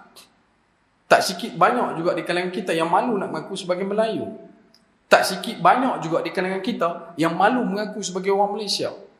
Dan apakah benda ni satu benda yang sihat? Sebenarnya tidak.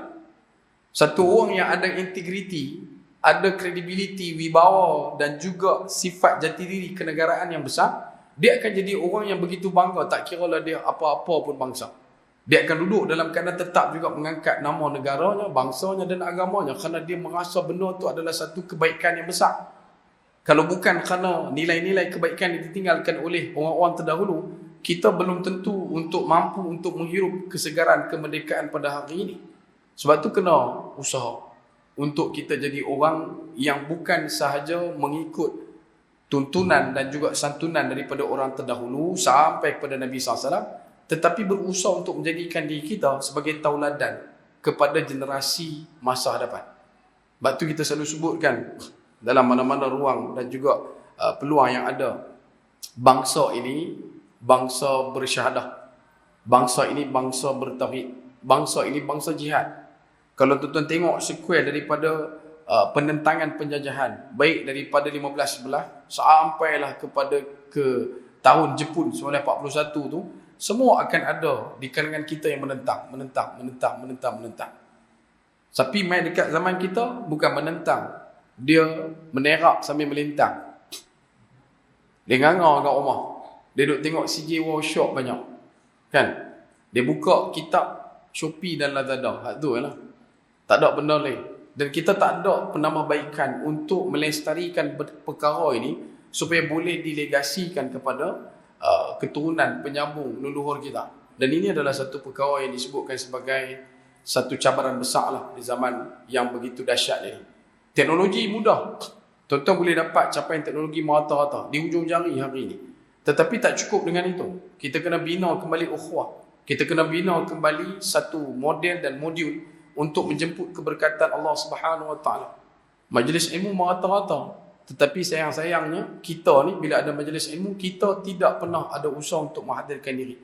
Bukan kata benda tu adalah satu perkara yang menempelak, tidak. Tetapi nak habaq, menjelang akhir zaman, rasa untuk menghadirkan diri dalam majlis ilmu ni dia rasa macam sedikit berat.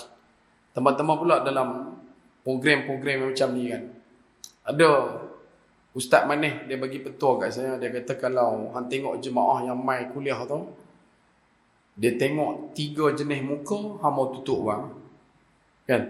Dia kata yang pertama dia duk tengok muka pintu. Hak mana main majlis ilmu tu, dia tengah duk dengar, tiba-tiba dia duk tengok pintu. Tu mau tahu, tu memang lama lah. Memang mau berhenti bang. Yang kedua dia kata dia mula tengok muka jam. Saat-saat dia duduk tengok jam. Saat-saat dia tengok jam. Ataupun dia tengok jam belakang saya ke, belah sini ke. Hak tu pun mau tahu.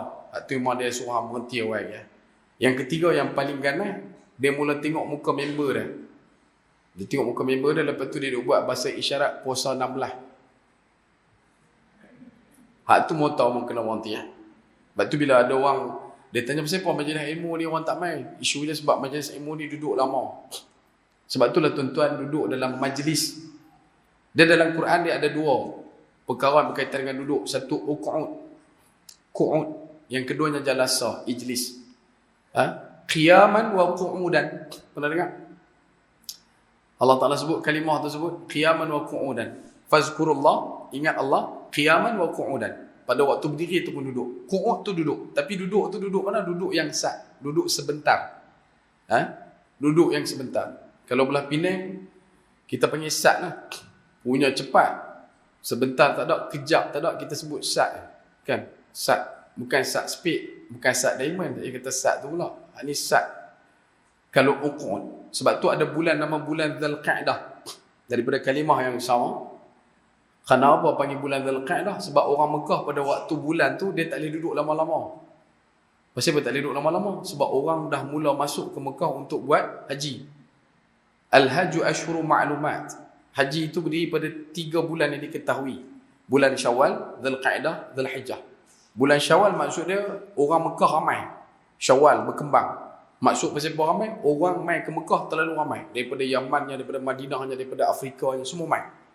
Bila main Dzulqa'dah, orang Mekah tak boleh duduk lama-lama. Pasal bila orang luar mai, mereka nak kena bawa. Mereka nak kena ambil barang, mereka nak kena angkut pergi maktab, nak kena bawa pergi hotel, nak kena bawa pergi situ, bawa pergi sini. Dan mereka tak boleh duduk lama-lama. Mereka boleh duduk sat-sat je. Mainlah bulan Dzulhijjah, bulan tu ada haji.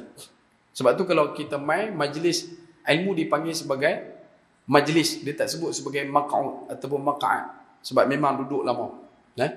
Jalasa maksud dia duduk, dan duduk tu duduk yang bersifat lama. Tapi sampai kaki tu dah paralyze tahap 4 tu, saya minta maaf banyak. Kan? Dia kadang-kadang bila majlis ilmu dia kata ada doa untuk bagi orang segak. Bila kita masuk majlis ilmu, kalau ustaz tu baca doa tu dia akan automatik segak. Doa dia wabillahi taufiq wal hidayah. Masa tu semua akan segak. Tapi belum lagi, tak sampai lagi doa tu, lambat lagi. Bila baca doa tu semua berkat uish. Habis dah. Habis dah. Lena daripada awal sampai sudah duk tanya habis dah.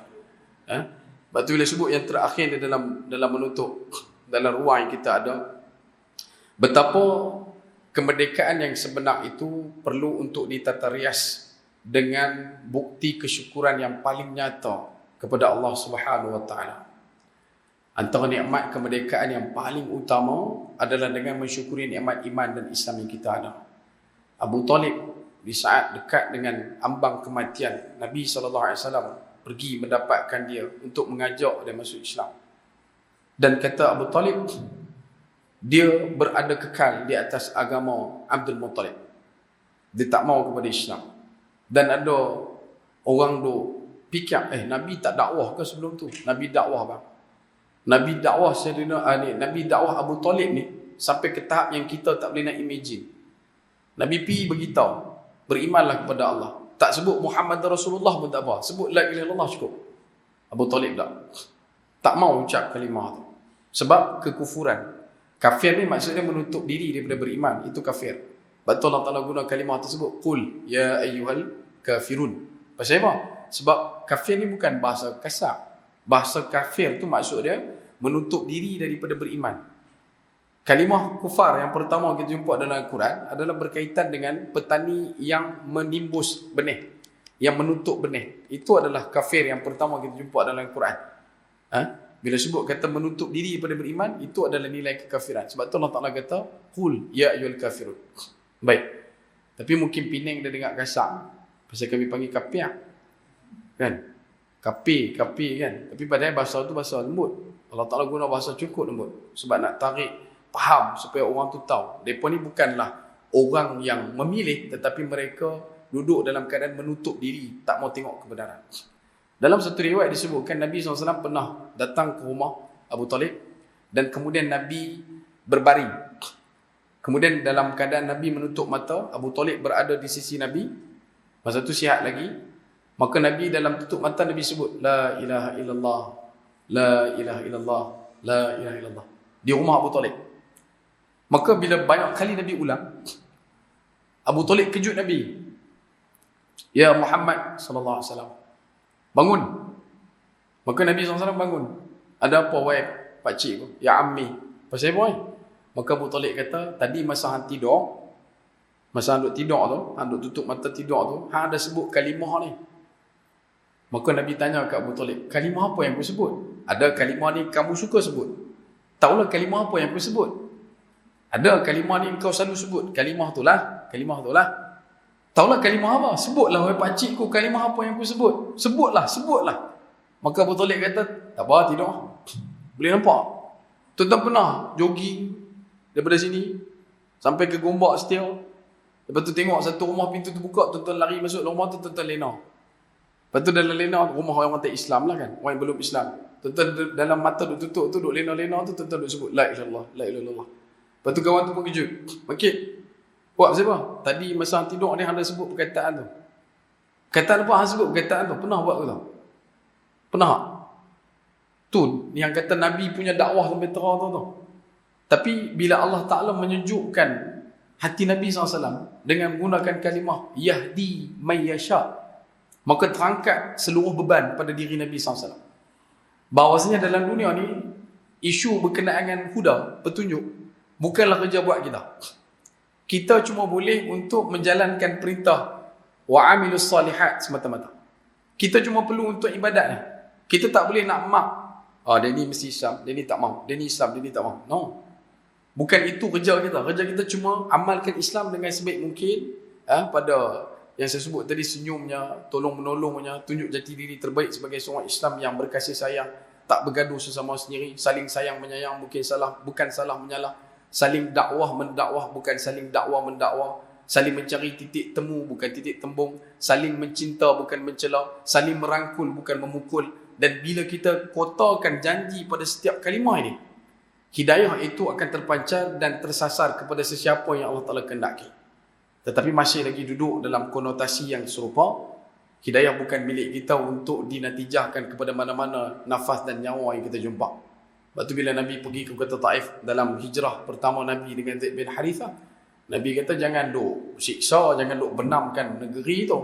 Kerana mungkin daripada sulbi-sulbi mereka akan muncul orang-orang yang akan membesarkan engkau, ya Allah. Maka benda tu berlaku. Sebab target dakwah bukan surface. Dia akan ada between the line, dia akan ada moral of the story, back of the lorry, semua dah. Sebab dia tak tumpu pada benda yang kita dah nampak ni. Kita hari ni dah, bila kita dakwah, kita tegur, kita nasihat, orang tu tak boleh terima, kita jadi melenting. Sebab kita rasa kita penting. Dan orang tu adalah nothing, sepak tumpu kuitin. Kita tak asal kata orang tu ada kemuliaan. Sedangkan hati-hati wajah-wajah kita jumpa ni adalah orang yang begitu hebat. Sebab tu bila kita nak menegur saudara kita sesama Islam, janganlah kita tegur macam orang tu buat dosa teruk sangat. Bila Nabi Musa dan Nabi Harun diperintahkan Allah SWT untuk bertemu dengan Fir'aun, kata Allah, izhaba ila Fir'aun innahu tagha. Pergilah kamu kepada Fir'aun, sesungguhnya dia tagha. Tagha ni bahasa yang Allah Ta'ala guna nak tunjuk kata orang tu menjadi melampau sebab ada kuasa.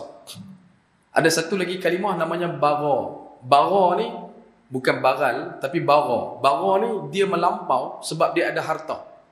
Jadi Fir'aun ni dia kaya, dia kuasa, maka dia jadi melampau batas. Maka kata Allah, pergi kepada dia, nasihat dia dengan kalimah qaulan layyina. Dengan Fir'aun yang begitu pun Allah Ta'ala kata nak tegur dengan kalimah yang lembut, paling lembut kamu boleh guna. Fir'aun ni siapa? Dia teruk orang. Yudhabbihuna abna'akum wa yastahyuna nisa'akum. Dia menyembelih anak lelaki dengan kalimah yudhabbihu. Ada syaddah pada huruf ba. Kalau dhabaha, maksud dia sekali sembelih. Pisau tak boleh terangkat. Tapi kalau yudhabbihu, sembelih dah, sembelih lagi. Kisah berkenaan dengan penyembelihan.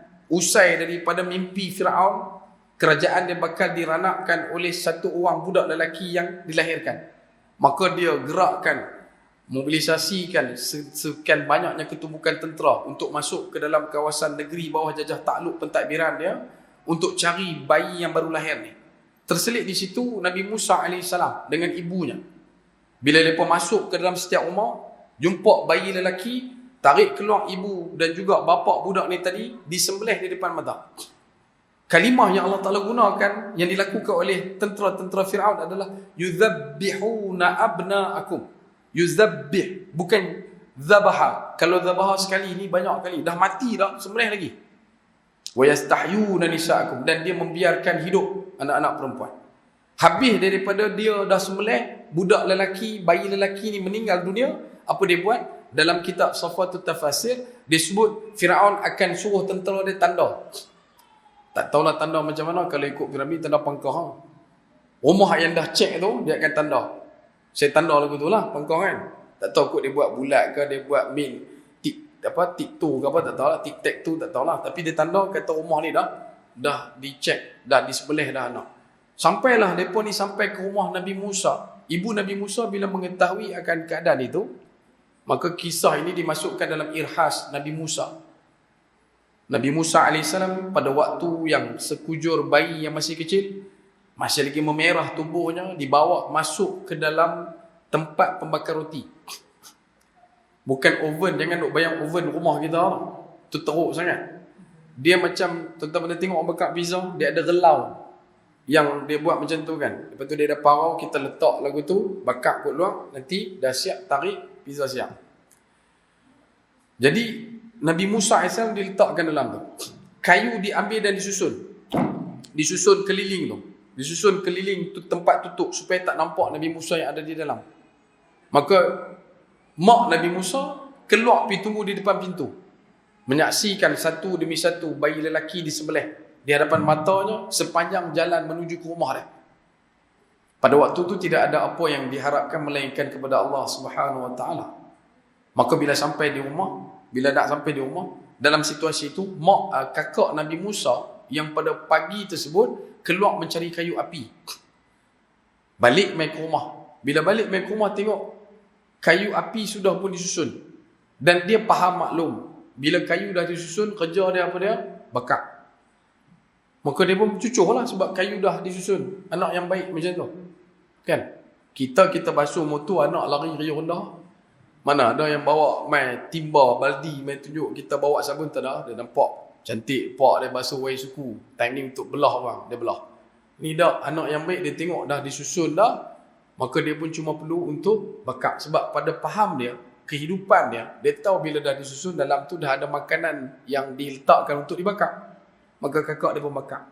Bila dah bakar, situasi waktu itu datang tentera, tercium haruman bakar di hidung ibu Nabi Musa, yang menandakan bahawasanya relau tempat bakar roti itu telah dinyalakan oleh anak perempuan dia yang baru balik.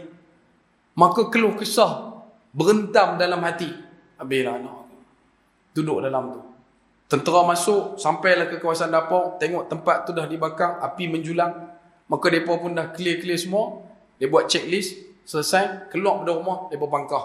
Abang atas rumah ni dah cek, tak ada budak lelaki. Selesai beberapa ketika, barulah diambil kayu api yang sedang marak membakar tersebut. Dan bila mana tengok Nabi Musa, tidak disentuh sedikit walaupun secebis api yang membakar bulu rumah Nabi Musa AS. Dan sebab itu bila sebut kata Fir'aun yang sampai macam tu punya ganas pun, Allah Ta'ala kata kat Nabi Musa, han cakap lembut-lembut. Bahkan itu bukanlah indikator nak menandakan Fir'aun itu sebagai satu orang yang paling kuat, yang paling kuasam, yang paling teruk, yang menjadi dominasi. Karakter Fir'aun itu adalah yang terhina kerana dia mengaku, dia kata dia adalah Rabbukumul A'la. Dia adalah Tuhan yang paling tinggi. Yang tu yang main kisah kata menara tinggi tu. Kalau kita buka dalam kitab, banyak kilometer. Ada yang sampai 17 kilometer, ada 18 kilometer. Lah bangunan tertinggi di dunia sedang dibina oleh Syekh At-Talal. Talal, nama dia Talamlam. Jangan silap baca bubuh dhammah semua jadi tolol. Syekh Talal. 3 keturunan Raja Saudi, ada 3. Ada Muhammad bin Nayef, Muhammad bin Salman, satu lagi Muhammad bin Talal. Talal ni dia buat bangunan tertinggi sekarang ni, yang setakat saya maklum lah, 1.4 kilometer. 1.4 km tinggi. TRX berapa? Sampai 1 km tak kan? KLCC pun tak sampai tinggi tu 400 something. Hak ni 1.4 km. Tengah duk buat. Dan teknologi di zaman Fir'aun itu jauh lebih membatasi. Dan kita berlepas dirilah daripada ukuran tinggi mana. Satgi buta karya kena. Kata takkanlah zaman tu macam ni. Tuan-tuan, ditinggalkan sisa piramid untuk memberikan khabar kepada kita teknologi jenis apakah yang digunakan untuk membina piramid. Bahkan kalaulah teknologi sehebat begitu dah boleh ada depan mata dan tak mampu kita rungkai, apakah teknologi yang lebih jauh hebat daripada itu yang tak mampu untuk kita gapai dengan akal. Sebab tu sabar dalam bab ilmu ni, jangan duk buat teruk sangat, mau duk relax. Kalau ada disebutkan oleh para ahli ulama dengan konotasi yang seangkatan, serupa dan senada, maka kita tahu benda tu ada. Sebab tu muncul kisah dalam Quran berkenaan dengan dia panjat ke tempat tinggi bertanya di mana Allah yang maha tinggi, dan dia kata tak jumpa pun. Dalam Old Testament disebutkan ditombaknya ke langit keluar darah. Itu adalah hasil daripada sihir. Sihir ni kalau di Mesir, kalau ikut dalam kitab Safatul Tafasir Imam As-Sabuni, dia sebut penjawat awam yang kerja dalam istana Mesir, penjawat awam lah, daripada 11 sampai ke 54 mungkin, yang ambil jawatan ahli sihir negara dalam istana negara Fir'aun tu, Mesir tu, 14,000 orang. 14,000 orang penjawat awam masa tu adalah ahli sihir. Gamak keluar siapa hilang, abra kedabra, jadi siapa baru dah. Kan? Hello Louis, kau putus, jadi dah motor. Sampai zaman tu macam tu. Sampai disebutkan kalau kita pergi ke market, pasar Mesir pada waktu tu, ambil ketui batu baling, jatuh atas kepala, salah satu kepala yang kena tu adalah ahli sihir. Punya ramainya ahli sihir. Sebab tu dominasi kepenggunaan teknologi so-called sebagai sihir ini pada zaman Fir'aun menjadi satu peledak kebangkitan. Bila mana mereka melihat sihir mereka dibatalkan oleh Nabi Musa AS dalam satu lemparan tongkat yang berubah menjadi ular besar dan memakan. Benda tu berlaku bukan dikarenakan mereka takjub dengan ular yang besar. Tak. Dalam tafsir disebutkan orang-orang ahli sihir Mesir ni dia takjub sebab sihir tak boleh makan sihir. Sihir tak boleh makan sihir. Dia berbaling tali jadi ular. Ular sama-sama mereka tak boleh patuk mematuk, telan menelan. Tapi tongkat Nabi Musa yang dibaling bertukar menjadi ular besar, menyantap semua ular yang ada. Dan benda tu mengakibatkan keterujaan mekanisme pemikiran logik terbesar. Kerana dalam disiplin ilmu sihir tak boleh menyebabkan sakit, cedera, hilang pada sihir yang lain. Dan ini yang mereka jumpa depan mata ni adalah kebenaran. Sebab mereka pun tahu dalam disiplin ilmu, sihir hanya boleh dikalahkan dengan kebenaran. Sebab tu seterusnya dalam fasa selanjutnya, semua ahli sihir dalam istana Fir'aun menyatakan keimanan kepada Tuhan Nabi Musa dan juga Tuhan Nabi Harun. Dan apa natijah yang mereka dapat? Mereka diperintahkan untuk dibunuh. Sebab sifat Fir'aun. Jadi kalau Fir'aun macam tu punya mangkak ubi pun, bahasa saya lah, mangkak ubi pula, yang tak berguna macam tu pun, Allah Ta'ala perintah pada Nabi Musa untuk cakap elok-elok. Tambah kawan kita. Kawan kita pernah bunuh orang lah, yang duk berkeli, duk jerkah dekat dia tinggi-tinggi tu, duk jerit tak mau-mau lah. Hang bila nak sembahyang? Awak kawan hang biasa mengaku dia Tuhan ke? Kawan hang biasa bunuh budak lelaki ke? Kawan bunuh beberapa orang langsung yang nak jekah-jekah lah. Tak ada pun sampai tahu tu. Maka carilah perkataan yang paling indah untuk kita salurkan, sampaikan dan sadurkan dalam hati orang yang kita nak tegur. Jangan jadi orang yang menegur manusia macam menegur orang lain. Kita nak tegur orang biar macam kita tegur diri kita. Ya? Jangan kita jadi orang yang seperti tidak merdeka, duduk dalam nilai agresif. Ada orang yang suka guna perkataan-perkataan yang kasar. Silakanlah kalau dia rasa sesuai. Macam saya ni, saya tak ada lah kasar sangat. Bukan mengaku, tapi berusaha untuk meletakkan perkataan yang tersesuai, yang paling baik untuk disampaikan. Jadi sebagai penutup di situ, kalau ada kita dalam hati kita ni ada rasa untuk menyemarakkan kemerdekaan, mestilah yang pertama perbanyakkan syukur pada Allah atas nikmat iman dan juga Islam. Yang keduanya dengan berusaha untuk menghubungkan kasih sayang serta rahim sesama kita. Kita mau tak mau kita menuju ke akhir zaman. 23 hari bulan 7 baru ni di Mekah, kita dapat maklum ada sahabat-sahabat daripada Malaysia yang berpusu masuk ke kawasan lingkaran mataf di kawasan Kaabah semata-mata untuk menanti kemunculan Imam Al-Mahdi. Mereka kata ni baru ni ya, yang 10 Muharram. Dan itu bukanlah hak baru, lama orang. Sejak 3 tahun lepas. Ada orang yang sanggup jual segala harta pergi duduk di sana. Semata-mata nak tunggu Al-Mahdi. Bila tanya hang pasal apa ni, aku nak cari Imam Al-Mahdi. Mau duk relax bang. Imam surau kampung hang duk cari hang. Dah 4 bulan dah hang tak main subuh. Kan? Dah 4 bulan dah tak main maghrib. Kita duk kalut cari Imam Mahdi. Imam masjid kampung kita duk cari kita. Habis tu, bila kita nak dapatkan kebaikan, jangan duk gelut pada jangkau yang tak terjangkau. Cari kedudukan untuk menelusuri satu perkataan Nabi SAW. Bila kita bertemu dengan peristiwa menuju ke akhir zaman, kata Nabi, badiru bil a'mal. Perbanyakkan amal. Tuan-tuan boleh banyakkan sedekah. Sedekah. Boleh sedekah. Pantang apa sikit sedekah. Sedekah. Banyak zikir. Silakan zikir. Tuan-tuan boleh banyakkan Quran. Baca Quran. Tuan-tuan boleh banyak solat. Banyakkan solat. Tuan-tuan boleh jadi orang yang menghubungkan silaturahim. Teruskan hubungkan silaturahim. Cuma bila main fasa akhir zaman ni, kerja kita adalah badru bil a'mal. Penuhkan. Usahakan untuk ada sisa-sisa kehidupan kita terakhir ini untuk buat kebaikan. Sebab kita tak tahu kebaikan mana yang bakal menjadi modal bekal terakhir untuk ditimbang mizankan di hadapan Allah Subhanahu Wa Taala bila kita bertemu dengan kiamat kecil kita. Boleh faham tak? Sebab tu jangan duk gelut. Macam kita sebutkan juga semalam, radius kemusnahan dunia dilonjakkan di setiap belahan. Mana-mana negara lah ni berhadapan dengan situasi yang tak menentu. Bukan dekat negara kita. Mana-mana negara. China baru lepas pada Taufan Doksuri. Maui dikenakan katastrof warning tentang kebakaran terbuka, hutan yang melampau.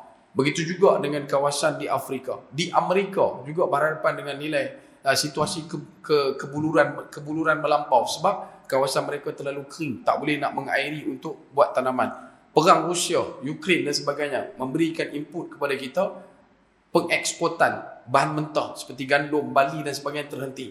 Begitu juga dengan bawang di India, tak boleh hentak mai sebab mereka juga dah mula untuk mengawal. Tidak ada mewujudkan peluang ekspor makanan mereka sebab lah ni ada satu benda yang disebutkan, it's no more globalization but they already start the slowbalization. Dia dah mula slow. Bila sebut slow ni, kebanyakan negara dunia dah mula buat prepping dan berbuat preparation untuk berhadapan dengan katastrof kemungkinan ketidakstabilan cuaca yang bakal datang dalam masa terdekat. Ada yang mengandaikan 2024 sebagai titik mula. Ada juga yang mengatakan fasa kemarau panjang, kemunculan itu bakal berlaku bermula daripada 2024 sampai ke 2030. Dan kita sebut ni bukanlah kita menyokong, tidak, tetapi ini daripada istiqra', dapatan dan juga pengamatan mereka. Dalam waktu yang sama, sebab tu kita berbalik pada basic dia, badiru bil a'mal. Kalau kita nak ambil satu-satu tu, tak balik rumah kita. Duk fikir, habislah apa? Sebutlah Allah Akbar, Allah Akbar. Lagi bagus. Ni tak, duk doa supaya mati cepat. Kalau belah saya tu banyak orang suka doa bagi mati. Satu amalan yang tidak baik. Jangan doa minta mati. Macam mana doa dah? Mampu aku. Mati aku. Kan? Tu kan doa. Minta supaya mati. Apa benda? Apa nama? Dia pergi mengaku kata, ya aku sakit. Itu tak boleh. Kena minta sihat. Supaya sihat untuk kita beramal. Dan sihat yang merdeka adalah sihat membuatkan kita dekat dengan Allah. Boleh faham? Faham yang merdeka membuatkan kita faham untuk mendekatkan daripada Allah. Negara yang merdeka, negara yang membuatkan kita dekat dengan Allah. Baru ni orang tanya, mendekatkan diri pada Allah dengan dekat pada Allah beza. Kalau mendekatkan diri pada Allah, kita order teh tarik, susu tinggi ni, ayak teh sikit lah. Yang tu memang mendekatkan diri pada Allah. Kan? Yang tu memang mendekatkan diri dan nyawa daripada Allah. Yang maksud mendekatkan diri kita pada Allah ni, apa-apa pun kita buat, kita akan ingat Allah.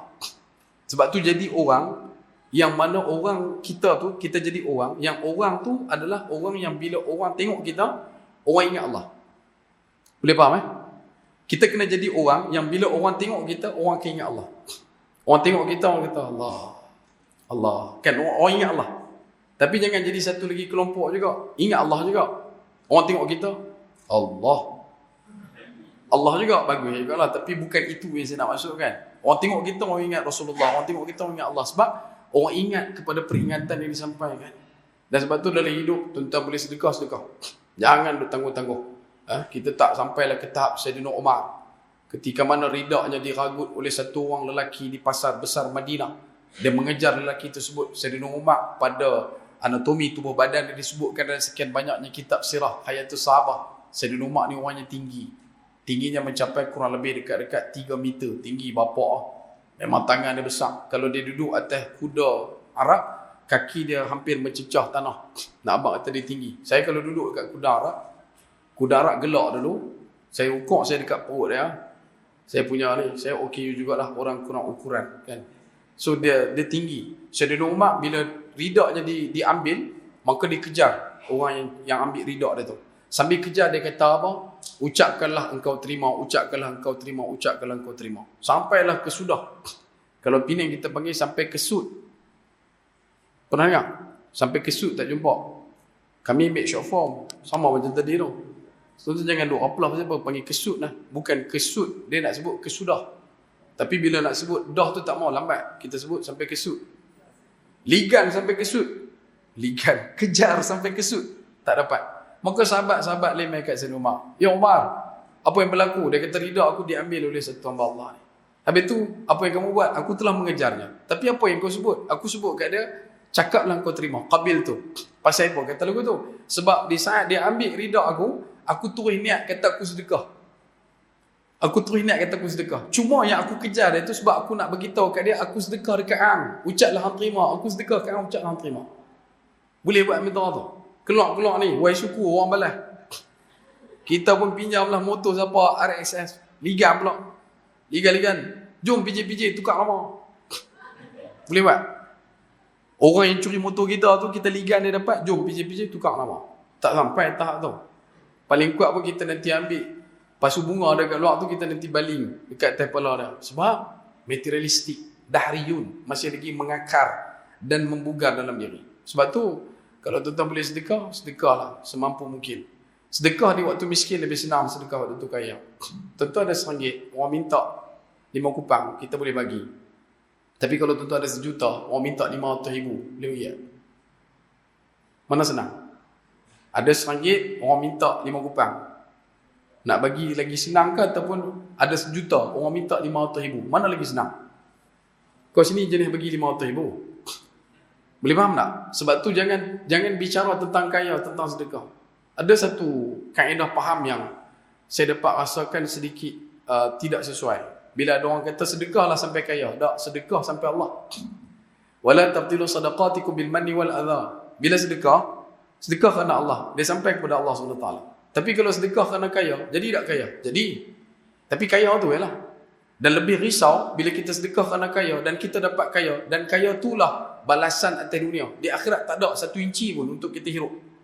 1 hun pun tak ada kebaikan di akhirat. Sebab semua kebaikan telah pun dibalas di dunia. Sedangkan itu adalah ukur, indikator untuk orang yang tak beriman. Orang yang tak beriman, bila dia buat baik, dia akan dapat balasan di sini. Sebab tu hakikat iman ni dia keluar, dia merdeka daripada rasa tu.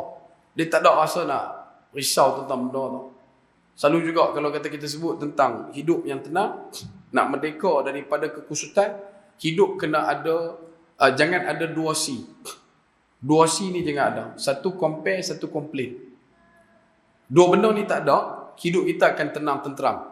Tenang, tak ada ribut jiwa. Memang tenang betul. Ni tak masalah dia tenang, ribut jiwa. Siapa dah tenang nak ribut jiwa pula? Tak ada ribut jiwa. Tenang, kagas pokok sanjawa. Okey kan? Tenang tu. Kan? Tenang makan mi apa Bandung dekat Parit Jawa. Okey kan? Ni tak tenang ribut jiwa. Tak, kita nak tenang jangan keadaan kita tak compare dan komplain. Analogi dia mudah. Tuan-tuan, ada satu orang bagi dekat kita RM50. Kita tak ada apa. Orang bagi kita RM50. Lepas tu, pada waktu tu kita akan rasa, wish, seronoknya, syukur. Alhamdulillah. Dan dalam waktu yang sama, kawan yang bagi kita RM50, dia bagi dekat kawan kita RM100. Tadi kita nothing. Tak ada apa. Dan akhirnya kita ada RM50. Kawan kita juga nothing, tak ada apa. Tapi dia dapat 100. Kita rasa macam mana? Yang tadi tu syukur, alhamdulillah, dah syuk lah dengan nasyid Raihan dekat belakang. Tapi bila dia tahu pula kawan dia dapat 100, dia kata, point. Mana boleh begitu? Tak adil lah. Muka macam SpongeBob tak makan Krabby Patty. Pasal apa? Sebab kita dah mula compare. Bila dah start compare, maka kita akan complain. Simple lah. Jangan compare, jangan complain. Dan jangan satu lagi, mengharapkan komplimen. 2 benda ni kita kena buat. Satu lagi benda, jangan kita harap daripada orang lain, iaitu komplimen. Sebab hidup kita memang adalah orang yang nak merdeka daripada kekusutan, kegelisahan, masalah penyakit akhir zaman, iaitulah mereka yang tak dapat wala khaufun alaihim wala hum yahzanun. Itu dalam intipati merdeka juga yang saya hampir terlupa nak sebut, pembabitan gua penting. Bada'al wahyu, permulaan wahyu Nabi di gua Hira. Di situ adanya Iqra.